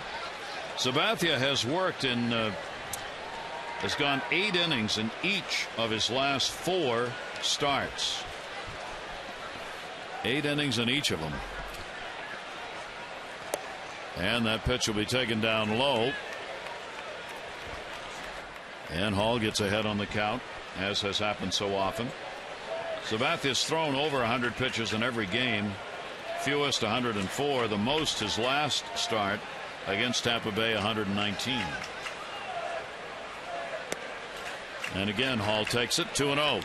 Well, you know, CC's in here for the long haul. His last 4 starts, he's gone 8 innings in each of those 4 starts, so he's going to compete till the bitter end. So I mean, it's still, here we are in the 6th inning, but it's going to be a tough battle. And the pitch will be taken away. So a 3-0 count on Hall.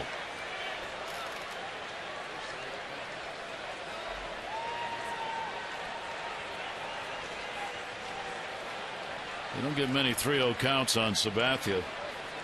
See if Hall takes here. All the way, and he missed all 4 of them.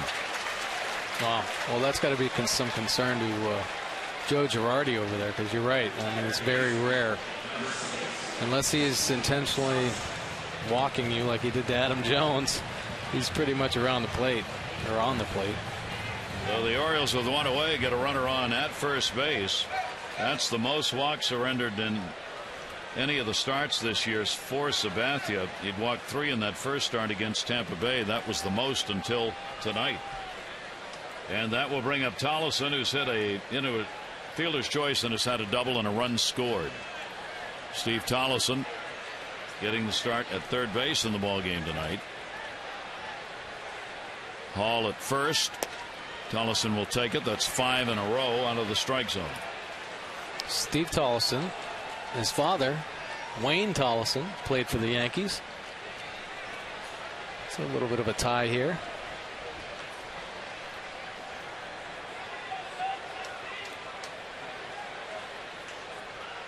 Decent lead over there against Sabathia. Pitches up high. Our good friend Susan Waldman came in, the radio broadcaster, as the pitching coach Larry Rothschild's coming up for the game. Susan was telling us how when Wayne Tollefson was playing for the Yankees, little Stevie used to come to the ballpark, and he was only of little league age and was hitting home runs at the old Yankee Stadium, or hitting him out on the black on the warning track. And everybody was going, "Who's that?" His dad would say, "That's my son." Little Stevie Tollefson. Yeah. Here he is in the big leagues. Nice way to grow up, with your dad in the big leagues. Being around back then, Yankee Stadium, of course. 88 pitches. And it's been a bit of a struggle. Yeah, it's 88 pitches, and he's just thrown 6 consecutive balls.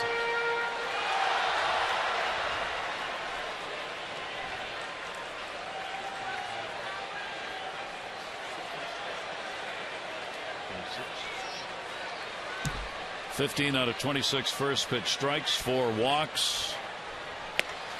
Finds the strike zone after the discussion. Tollefson taking, and the count goes to 2-1. Now you wonder, CC Sabathia, obviously been in the major leagues for a long time.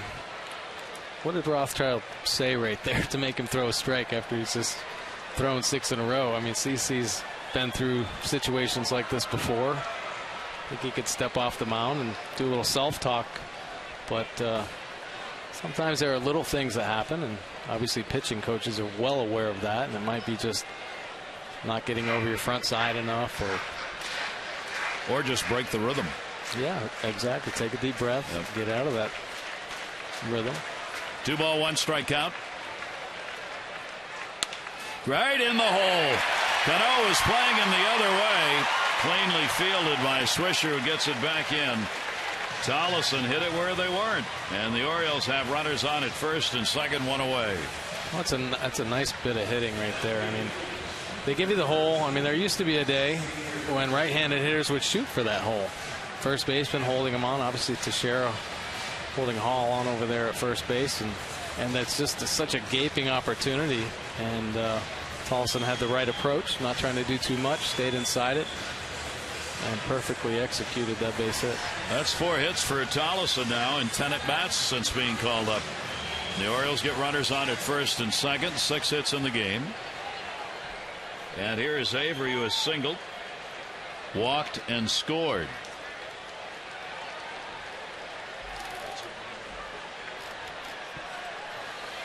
Xavier Avery gets the chance, and very tough to double up, obviously, with that speed he's got.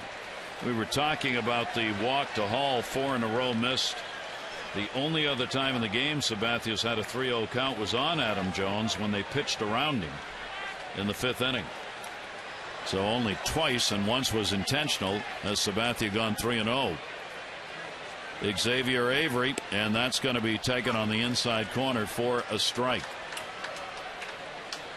Good battle the Oriole hitters putting up tonight here against Sabathia, and vice versa. These at-bats have been real tough up and down the lineup. 1 ball, 1 strike delivery. He'll get the strike called on the inside corner.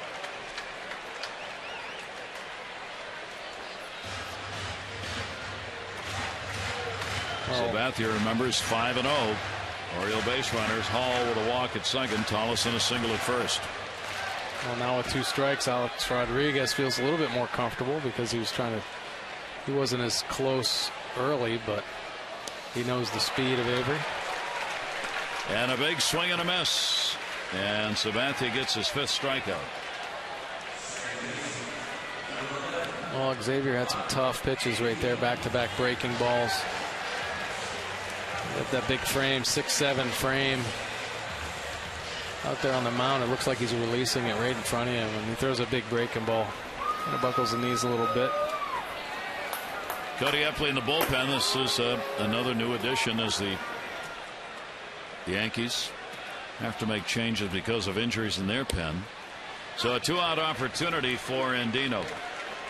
Andino's been hit by a pitch, sacrificed, and struck out. 2 on, 2 down. Hall and Tollison the base runners. And a strike on the inside corner. The strikeouts that he's picked up after a home run by Jones, he got 2 strikeouts in the 2nd inning. In the 4th inning, 2 on, 1 out. He got a strikeout against Hall that helped end the inning. And he's picked up a strikeout here with 2 on and only 1 away. Now 2 on and 2 down, and the 0-2 delivery. Breaking ball that will miss outside, 1-2. Well, here he is. It's his 97th pitch, 6th inning, and he threw Andino 2 fastballs at 94 miles an hour. Pretty impressive. I mean, he's so strong. Late in the game, he's thrown a lot of pitches. He's had to work really hard. The Orioles have a great approach, great plan right now against him. And a chopper. It's going to be a tough play for A-Rod, and he knew it. He had already decided he wasn't going to throw that ball, and Andino has loaded him up with an infield single. Well, Andino runs really well, flies down the line, and might get an extra half a second because he sniffs that base hit. And A-Rod, being the veteran he is, knows not to attempt that throw. Hardy has seen this picture before.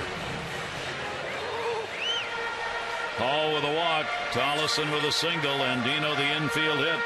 And the 2nd time Hardy's hit with the bases loaded. Came up in the 3rd inning, sacks were full, nobody out, hit into a double play, but scored a run. Came up in the 5th inning, an RBI chance, and delivered a double and picked up a run. Avery had gotten on ahead of him, and now he's got the bases loaded again with 2 down. 99 pitches. Hardy coming into the game hitting just 160 with runners in scoring position. And that shot goes right to Cano, bobbled it, and safe. Not in time, and a run will score. It'll be an error on Cano, and the Orioles have a 4-0 lead. That's why you run them all out. Yeah, you got that right, Gary. That was great hustle by Andino. Once again, J.J. Hardy has a good at-bat, put great contact on it, but boy, Robert Andino just hustled his way. Safe at second, and and that's how you play winning baseball right there. And we've seen it a lot this year with good aggressive base running. Boy, and that's a huge run right there for the Orioles. Here's Nick Markakis. Bases remain loaded with 2 down. And that pitch is on the inside corner for a strike. You saw Jeter struggling. Jeter was he was in the flow for a clean play, and when Cano bobbled that, Jeter had to stop. He never got to the bag till Andino was there, and Cano had to reach down and pick it up. And a swing and a miss. Well, you wonder the positioning. J.J. Hardy, obviously a pull hitter, so Jeter may have been over in the hole, and if Cano was playing him up the middle, so if he catches it clean, he probably is going to go to first base. As soon as the bobble came, then Jeter decided he had to get over there and cover, but it was too late. Andino sniffed that out, just like he sniffed out that base hit and hustled into second base. Bases loaded, 0-2 count on Markakis. CC reaching back and gets him.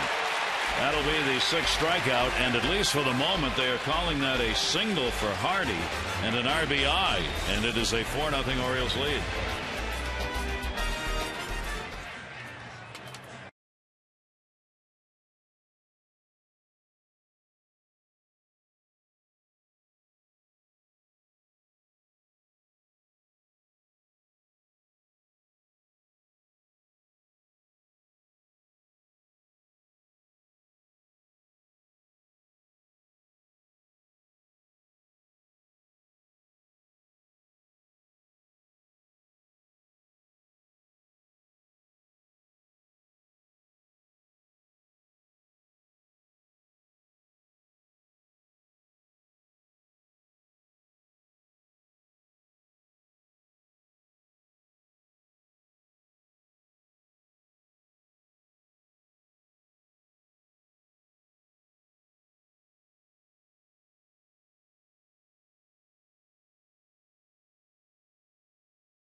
Hope you'll join us again tomorrow. Morrow's action. The Birds taking off for KC for another 2-game series. Tommy Hunter takes the mound against Felipe Paulino. Tommy's already there. He left to get there ahead of time. Our coverage on MASN 2 HD begins at 7:30. O's Extra. Tom Davis, Dave Johnson will have it for you. That'll be presented by Jeep, followed by game coverage at 8. All the access you need right here on MASN. Mike Moustakas putting up some big numbers for the Royals. Luke Hochevar, he's been dazzling in the last start against the White Sox. He'll be pitching game 2 of that set and winning as of late. 11-6 record since April 25. A lot of people preseason prognostications had Kansas City as one of the to-be surprise teams in the American League. Well, they have a great group of young players offensively, and their bullpen, every guy out of that bullpen seems like they throw 95 to 98 miles an hour. Royals are 14-20 coming into today's play. So here is Robinson Cano. Cano, Rodriguez, and Teixeira against Wei-Yin Chen, who has still given up just the 2 singles. And the pitch will be taken inside, 1-1. If you count the double play that ended the 3rd inning, 11 in a row have been retired. He's thrown 12 out of 21 first pitch strikes. Fouled away. He came in having allowed the leadoff man on, or retiring the leadoff batter, only 62% of the time. As we told you, 2 leadoff batters have been on in this ball game, in the 2nd and the 3rd, but both stranded at second base.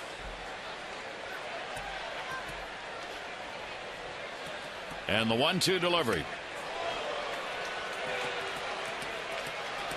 Somehow got away from that. 2-2. Well, and he's helped himself defensively. Obviously, the end of last inning, Swisher hitting that bullet up the middle. Think that'll get replayed anywhere? Boy, oh boy. That was a shot. 2-2 delivery, breaking ball. That's going to go down the line. Avery going over. And that'll take a hop. Cano's going to go on to second base. He's got the double. First extra base hit for the Yankees and their third overall. Take a look at our PNC minor league report. Justin Dallas, batting average of .370, a home run, 7 RBIs this season. Last 8 games, red hot, a 6th-round pick in 2009 out of the University of South Carolina. Brought to you by PNC, our minor league report for the achiever in you. Got a mustache right there by Justin Dallas. Wow. What do you mean by that? Wow. I mean, it's filling in nicely. Yes.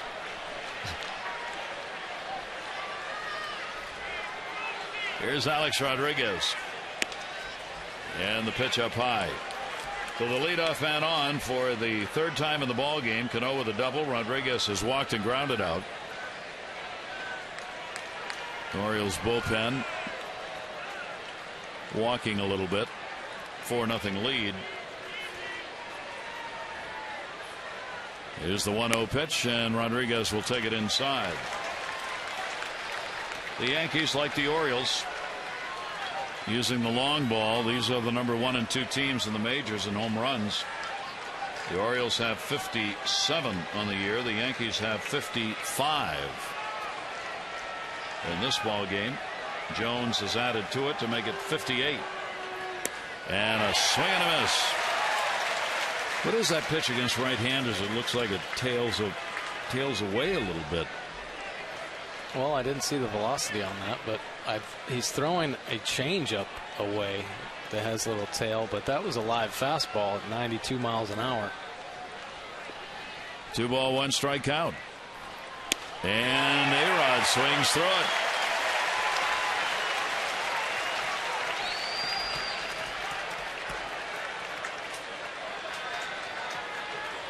Well, he just challenged him right there, saying, here it is. Hit it if you can.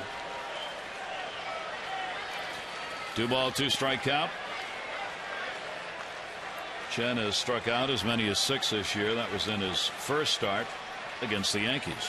2-2 delivery. And Rodriguez just gets enough to foul that one off. Holds the count, 2 balls, 2 strikes. Chen working in the 7th inning. And the Orioles needed it tonight. Started to go deep. So the 90 pitches thrown so far by Chen. Runner at second base, Cano. 2-2. Center field. Cano is going to tag. Jones realizes it. Holds him at second base. That's about 3 times tonight Adams done that. Runners tagging up, and Jones hitting the cutoff man right on the button. Yeah, Cano took about a half step. He didn't even want to waste time by taking 2 or 3 steps there.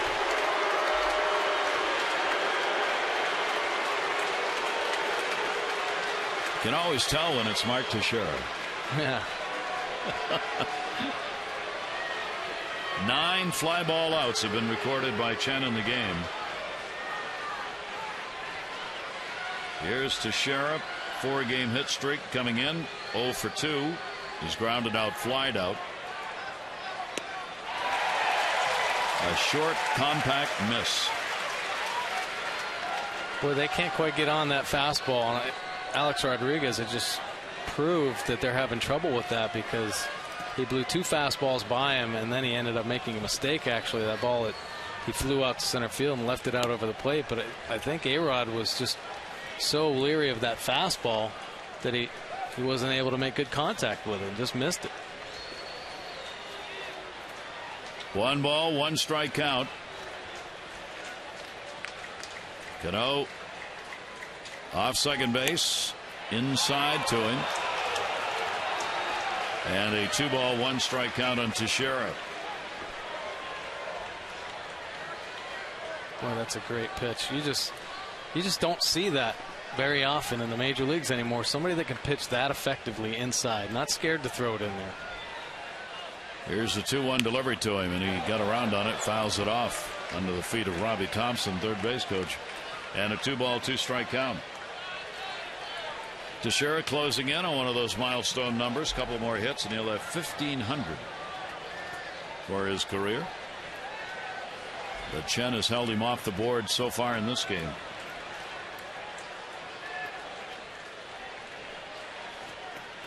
Two balls, 2 strikes. And called strike 3.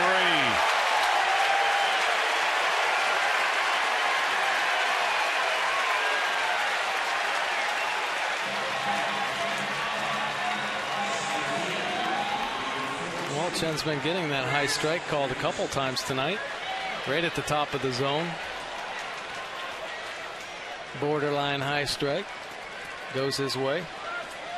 But you know, you've talked about it through the course of this game. When you're around the plate consistently, you're going to get more calls that go your way. Yep. And he's been able to do that. So 2 down. Here's Granderson. Granderson 0 for 2. He's flied out a couple of times, 1 for 6 in the series. Cano's still out there at second. Leadoff walk. Rodriguez in the second inning. Next 3 retired. Leadoff single. Nick's third inning. Another single with 1 down. Then a double play to end the inning. Foul back. Now a leadoff double here in the 7th. 2 down. Runner still out there. Hasn't gotten anybody. The Yankees haven't gotten anybody past second base in the ball game. Curtis Granderson hitting .259 against the Orioles this year. Does have 3 home runs. In this, the 8th game these teams have played. 0-1 pitch to him. Thought about it. It's a strike. Keep in mind that when we show you the chart, the strike zone, the size of the baseball matters. If it's anywhere within the size of that baseball that's on there to the strike zone, it's got a good chance of having hit the strike zone area, because that's the way that's set up. All the way around, the size of a baseball is the difference. That's going to be in the air to left field. That's hit deep. Going back is Avery at the wall and up, and goodbye home run. Was there any fan interference? Those are Yankee fans. Granderson, the 2 RBI homer to make it a 4-2 ball game.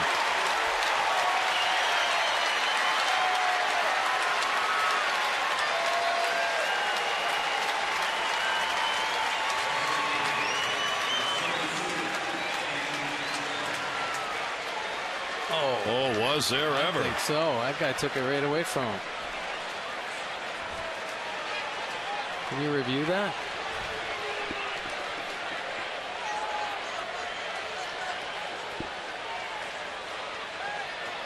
Wow.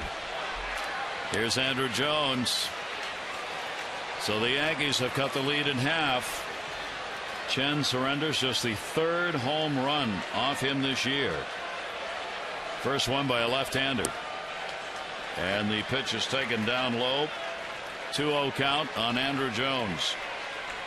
Curtis Granderson continuing to climb that home run ladder with his 13th. You don't usually see him go to left field. He showed he does have pop that way. Here's the 2-0 delivery. May have benefited a bit from a wind change that had been blowing left to right, is turned around and going the other way. That ball off the bat didn't seem like it was going to be hit hard enough to go. No, it just kept carrying and carrying. Pedro Strop in the bullpen for the Orioles. 102 pitches thrown by Chen. And then walks the next batter and holds his head to the sky. Only the second walk surrendered. The Yankees get the potential tying run to the plate.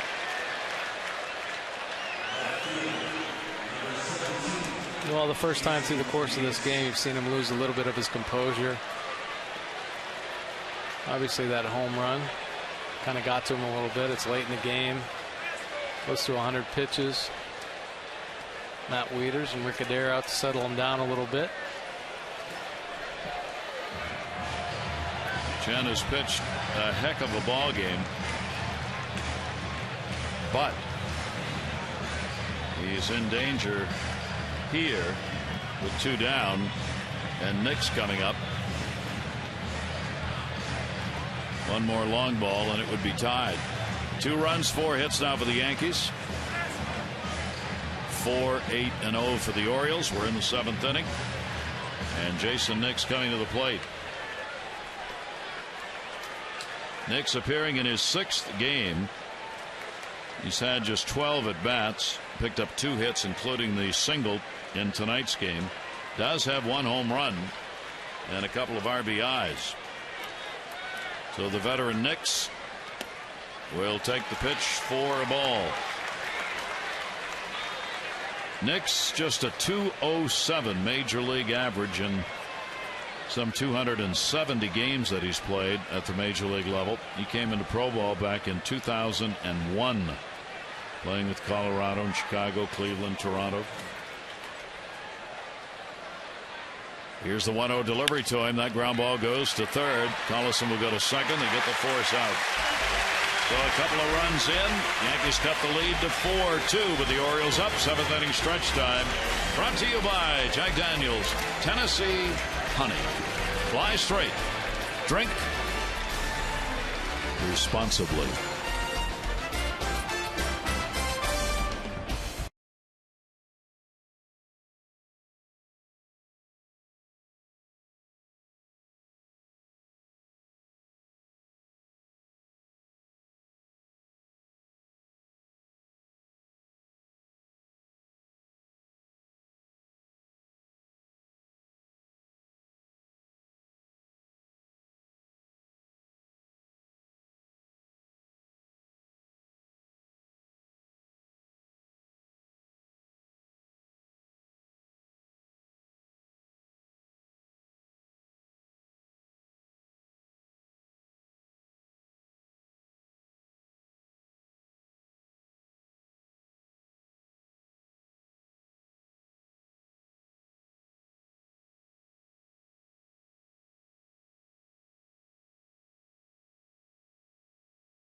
Close one, which is the way these two teams have played. The Orioles have the lead. Gary Thorne, Mike Bordick here.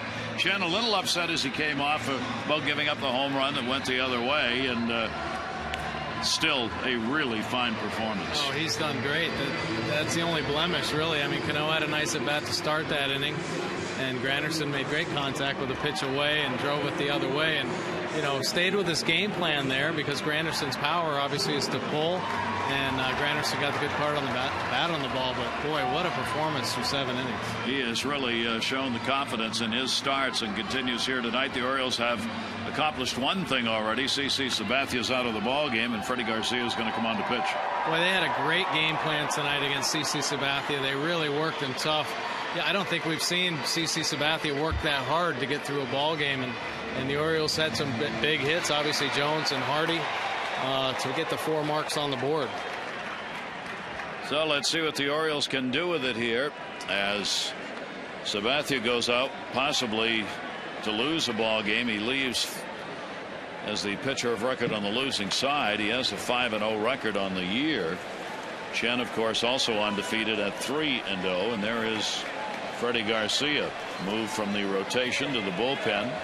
Sabathia's number tonight with 103 pitches thrown, the 4 runs on 8 hits. 4 walks, very uncharacteristic.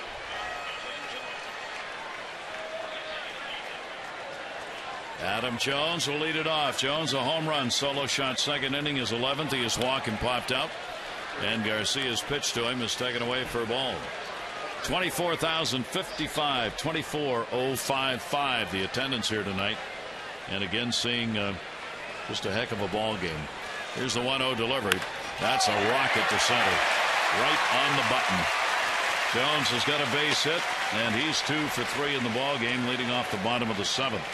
Time to text in your vote for the AT&T Player of the Game. Adam Jones with a homer and a single. Steve Tollison, who's picked up a double, 2 runs scored in the ball game, and Wei-Yin Chen.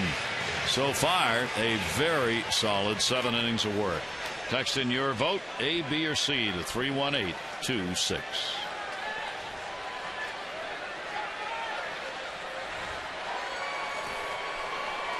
Matt Wieters, a double. He's 1 for 3. There goes the runner. Throw down. Stewart. Not in time.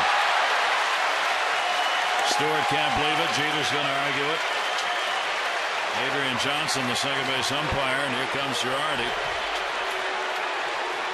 Well, Garcia not very quick to the plate. Jones gets a pretty good jump, but you know, we've talked about this earlier in the year about middle infielders taking throws on the inside part of the base. Derek Jeter taking the throw on the inside, and it's tough to get that perception he's making a sweep tag, and Jones might have got his left foot in there, but for an umpire to see that properly, if Derek Jeter maybe straddles it, the umpire probably would have given him the out call, but reaching for the ball and then coming back to get Adam Jones, Jones gets a safe call at second base. I'm really surprised Jeter would cover the bag that way on that throw. If you count, I mean, you just count. There's the time it takes to get the glove back, huh? Oh, no doubt about it. To make that tag is just the amount of time needed to get in. Well, I don't know if this has anything to do with it, but players around the league see the way Adam Jones plays the game. And did you see how hard he went into second base? Mm-hmm. If Derek Jeter had been straddling that, there would have been a pretty good collision at second base. So he might be aware of how hard Adam Jones is playing the game. That one towards the middle. Cano's going to make that Cano throw, and got him. He will move the runner up, though, and Wieters came very close to legging that out for an infield hit. Well, see this time and time again. He made one of these plays last night, and just there's nobody in the league that can make that type of throw. Just incredibly athletic and flexible when a strong arm. I mean, to get that much velocity from that angle is unbelievable. Jones, who picked up his 6th stolen base and 9 chances, is at third. And that pitch is taken for a ball. You know, Cano makes that great play, but what gets lost right there is Matt Wieters doing the job getting Adam Jones over to third base. And he was trying. Exactly. Great bit of hitting right there. That's winning baseball. And Bettamy gets the RBI chance, 0 for 2, and a walk in the game. Infield is drawn in. 1-0 delivery. Bettamy over the top of that one from Garcia. The Orioles trying to get one or more of those runs back that the Yankees picked up. Nick Johnson has come out in the on-deck circle. He would pinch hit for Hall with the right-hander on the mound. Jones being held actually by Rodriguez, is staying very tight to the bag. 1-1 delivery, and Bettamy fouls that one off the catcher. 1-2. In these games, both teams know every run matters.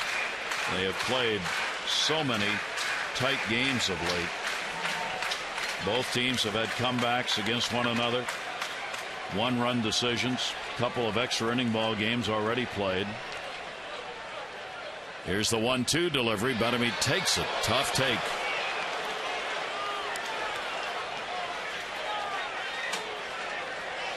Garcia just missed with that one.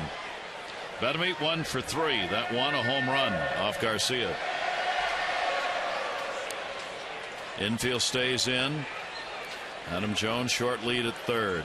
Here's the 2-2 delivery, and Bettamy on a slower than slow strikes out.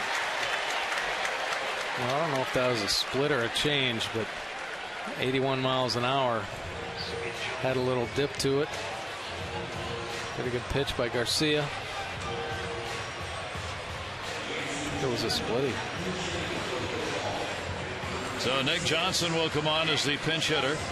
2 for 13 with a home run lifetime off Garcia. He hits for Bill Hall and will become the designated hitter as Hall was. 4-2 ball game, bottom half of the 7th inning. Yankees getting 2 in the top half on the home run by Granderson. Orioles trying to get one of them back right here with a 2-out base hit. And that's going to get away, and that's going to get a run in. Stewart cannot believe it as he holds his hands over his head. The Orioles lead it 5-2. Well, that ball took off on Garcia, and Stewart unable to handle it. We've seen him miss one earlier in the game, but when you execute, good things will happen. Matt Wieters getting Jonesy over. There's the wild pitcher. It's got to be a pass ball right there. Just shoots up and away. Boy, he just whiffed it. That's 2 pass balls he's had tonight. And the 1-0 delivery is going to be taken outside. 2-0 and Nick Johnson. The Orioles get a run in. Jones single. Wieters moved him up after he had stolen second on a disputed call and scores on a pass ball. Adam Jones with a couple of runs in. And the 2-0 delivery. Nick Johnson takes it up high, and Garcia falls behind 3-0.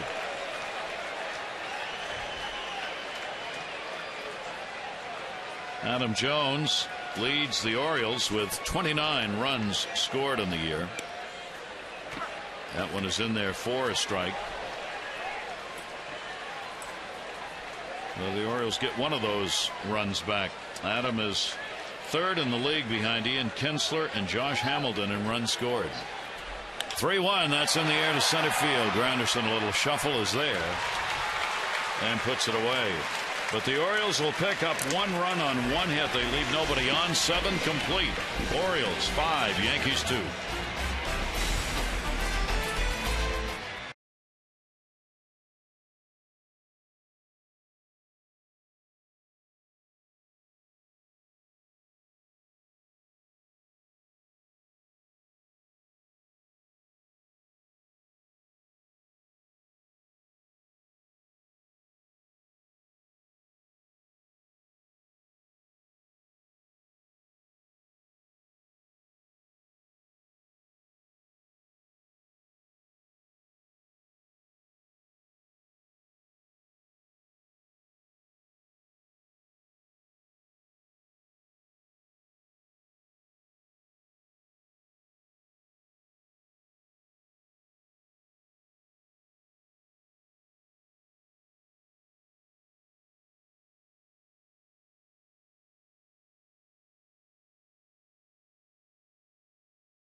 So far, Olga, you have won a total of $900 from the Maryland Lottery.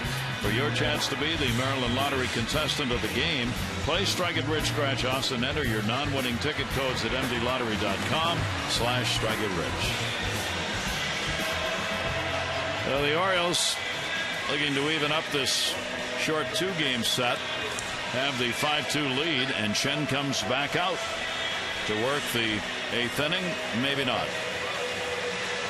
Now Buck Showalter will come out and make the change. He wanted to see what the Yankees were going to do. Russell Martin came out to pinch hit, and Chen's going to leave the game, and he also wanted him to hear this crowd.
Chen had a masterful performance against the New York Yankees tonight. Nice slider, locating his fastball, striking out some of the best hitters in the game. What a line. 7-inning pitch, 4 hits, 2 runs, 2 earned runs, 2 base on balls, and 4 Ks. Not only blemish really coming in the 7th inning where he gave up that home run. Well, he could pick up his 4th win against no losses as Pedro Strop comes on to do the pitching from the Orioles bullpen. Strop a mainstay this season. No earned runs in the last 10 innings pitched. He had a scoreless 8th Saturday against Tampa Bay. 3 consecutive appearances. He's gotten some rest and back in the ball game tonight. 16 games for him and that 1.35 ERA. 2 for 4 in the save category. And Jim Johnson was out. Righties have done virtually nothing against him. Russell Martin, pinch hitter for Stewart, the catcher, getting his first at bat here in the top of the 8th inning. Strop has appeared against the Yankees in 2 previous games this year. Took a loss in one of them. He's given up just a run on 2 hits and 3 innings worked against the Yankees.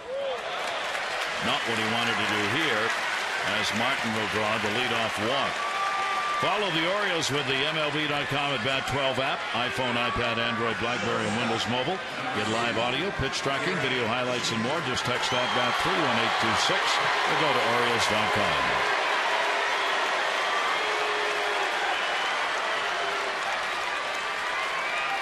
Top of the order, and Jeter a single, 1 for 3. Jeter now with a 5-game hit streak. Hitting at .366 on the year. Tollison in at third, pitch up high, fastball.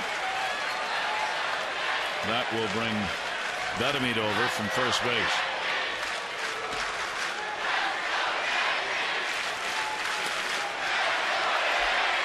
Strop having a little bit of trouble. Obviously finding the strike zone right now.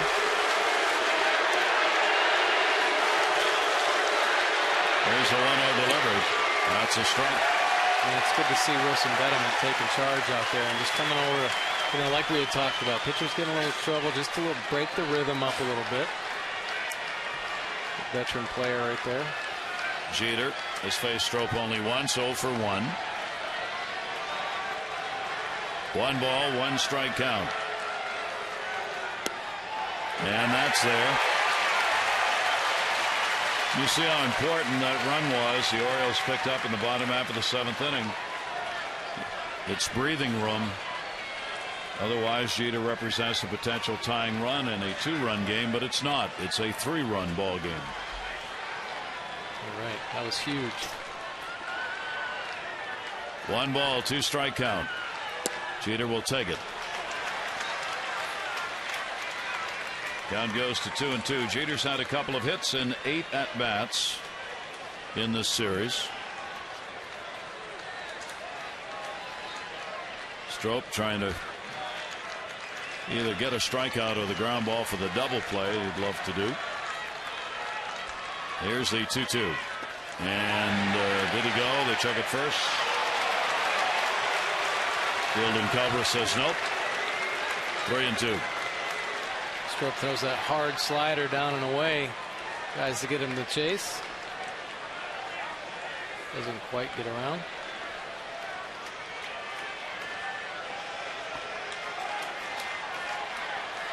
Swisher, then Cano due up. Martin off first.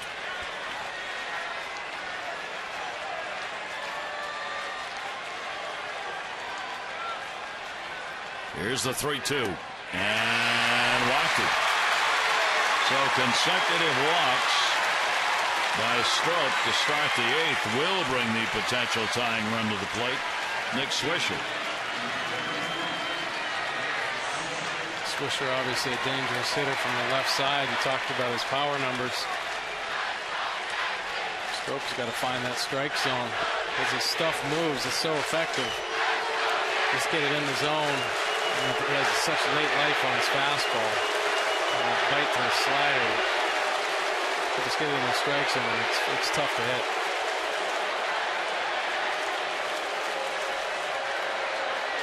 Nick Swisher 0 for 3 in the game, 1 for 6 in the series.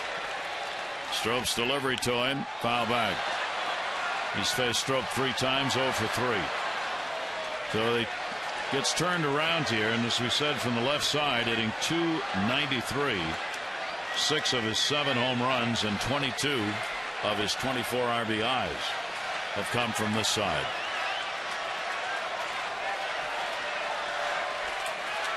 Chen with a 7 solid innings, waiting to see if the bullpen can hang on to the W for him.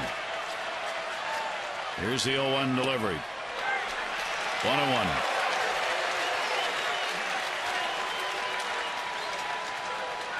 Pretty good pitch right there. Didn't get the call, but you know, it goes in reverse too. If you're not around the strike zone consistently enough, you're not going to get those close calls. And he didn't get it. It was a nasty pitch. 1 ball, 1 strike.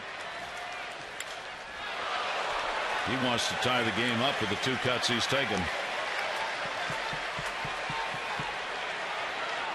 He is their leader in RBIs, 26. 7 home runs, second behind Granderson with 13. There's Chen.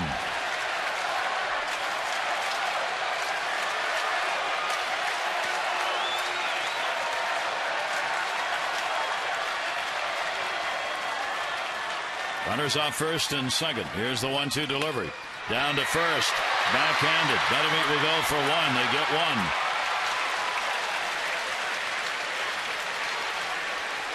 And the Yankees will have runners at the corners with 1 out. Boy, that ball was hit hard. That ball was hit hard. Wilson Betemit pretty much right at him. Has to get down there on his backhand side. Knocks it down, able to get it to JJ in time to keep the double play in order, which is obviously very important in this situation.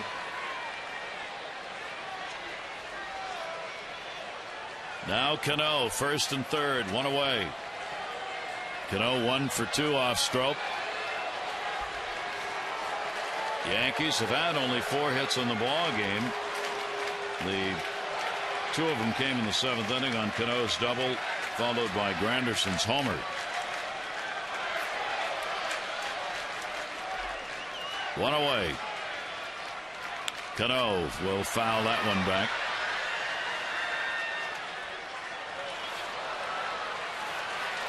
A 98-mile-an-hour fastball with life. Boy, that's impressive. Yankees with the 1 for 8 tonight, runners in scoring position, along with the 1 for 11 they had in the ball game last night.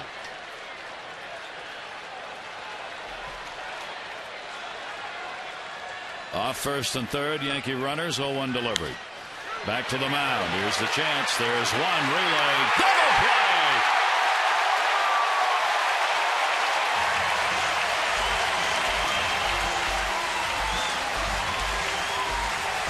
No runs, no hits. Base runner left on. Orioles still lead it 5-2.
copyrighted telecast presented by authority of the Orioles may not be reproduced or retransmitted in any form, and the accounts and descriptions of this game may not be disseminated without the express written consent of the Orioles.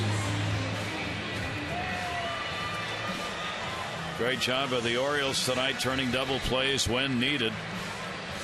Boy, they have made some good plays tonight. Wilson Betterman obviously right there in the dugout. Made a big play last inning off Nick Swisher's bat, keeping that ball in the infield and relaying over to second base. And oh, here it is right here. Nick Swisher hits a ball. He knocks it down and gets that force at second base to keep the double play in order, which is huge because the next batter, boom, hits it to Strop, Strop to Hardy, Hardy on over to Betterman, and there's the inning-ending double play. So the Orioles maintain the lead and will try and add some more to it.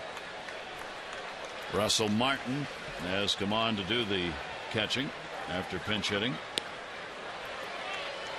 Ryan Flaherty hitting. Ryan Flaherty coming on to hit for Tollison. Tollison with a couple of hits in the ball game. That pitch is going to miss inside. Now Ryan Flaherty hitting 179.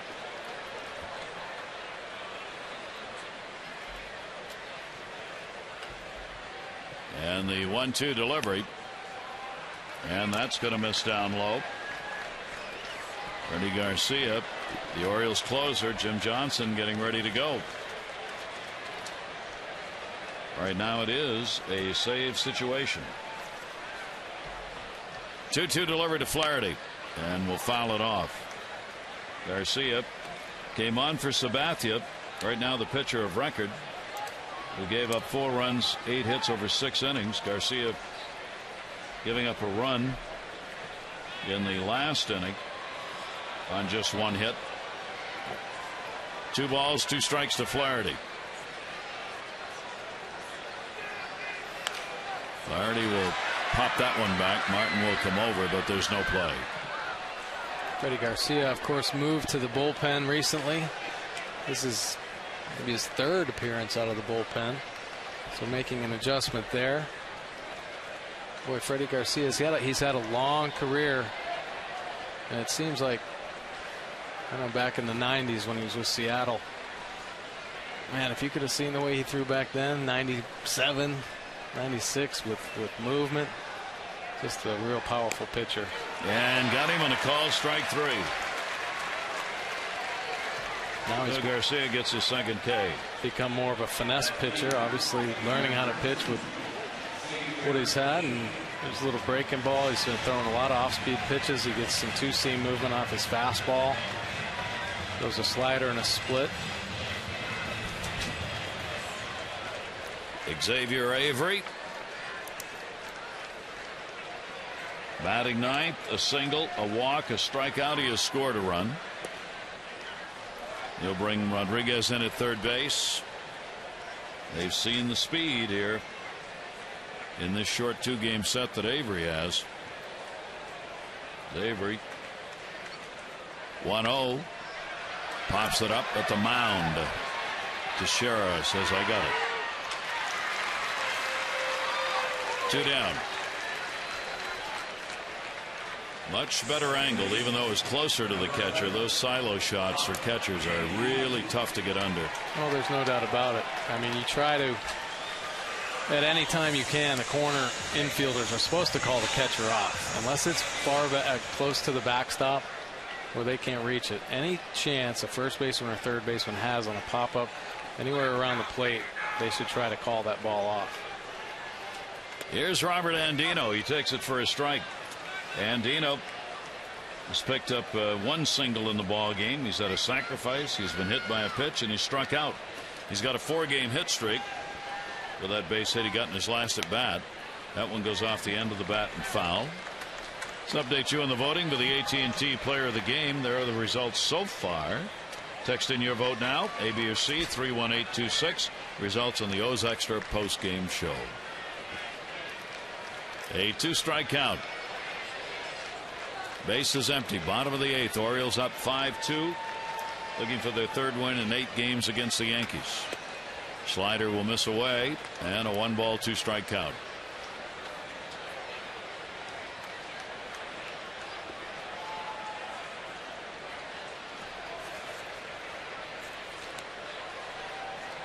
And the 1-2 pitch, and that will be taken outside. Garcia moves the count to 2-2. Garcia's very deliberate out there, isn't he? Very. Takes his time, walks around the mound. Well, he sees all the hitters do it, and he figures, why can't I? 2-ball 2-strike count. And he gets the swinging strike. So Garcia, a couple of innings work, picks up 3 strikeouts. We go to the top of the 9th inning. The Oriole closer on.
Orioles baseball on Masson is brought to you by Southwest Airlines.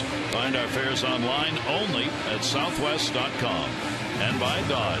See your authorized Dodge dealer and experience a world of performance, design, and fuel efficiency. Schedule a test drive or go to Dodge.com and check out their powerful lineup. Beautiful night here in the city of Baltimore and here at Camden Yards. The Orioles looking to make it an even better night as Jim Johnson's on to try and close it out. Boy, he's had some great numbers so far this year. Actually going back into last season as well. But he's been very dominant.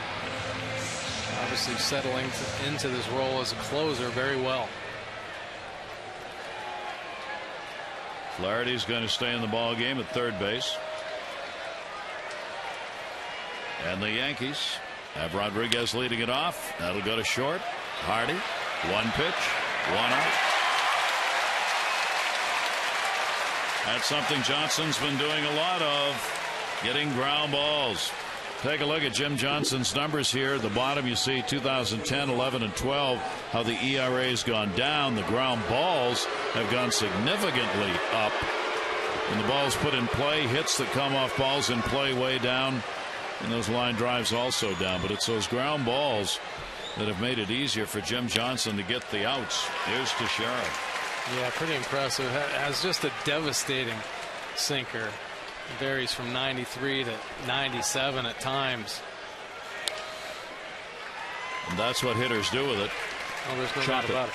Well, they have to try to catch up to it so much, and it has such late movement that you just beat it into the ground.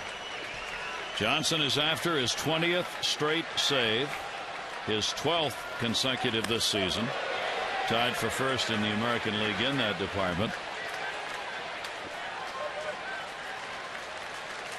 Save opportunities. You see Jim Johnson, the longest active streak, well ahead of Perez, Rodney, Papelbon. Into the shift and a base hit. Found a hole even with the shift on. Teixeira gets the single, his first hit of the game. 1 for 4. Extends his hit streak to 5, but only the 5th hit in the ball game for the Yankees. Orioles up 5-2, 2 outs away from ending their 2-game losing streak. Curtis Granderson, the home run, came in the 7th inning. His 13th, 2 more RBIs for him. He's got 23. And the pitch by Johnson is in there for a strike. Granderson 1 for 7, lifetime off Johnson.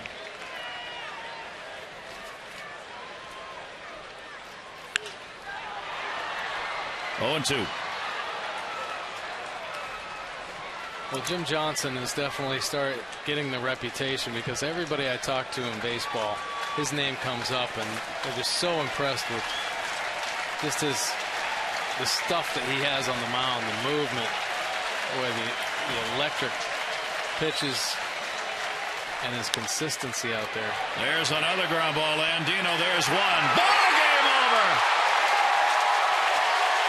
Double play off the bat of Granderson, and the Orioles have beaten the Yankees. Up they went. Johnson's got 20 consecutive saves. Wei-Yin Chen is 4-0. The Orioles beat CC Sabathia, who's now 5-1, and against the Orioles 16-3. The Orioles 5 and the Yankees 2.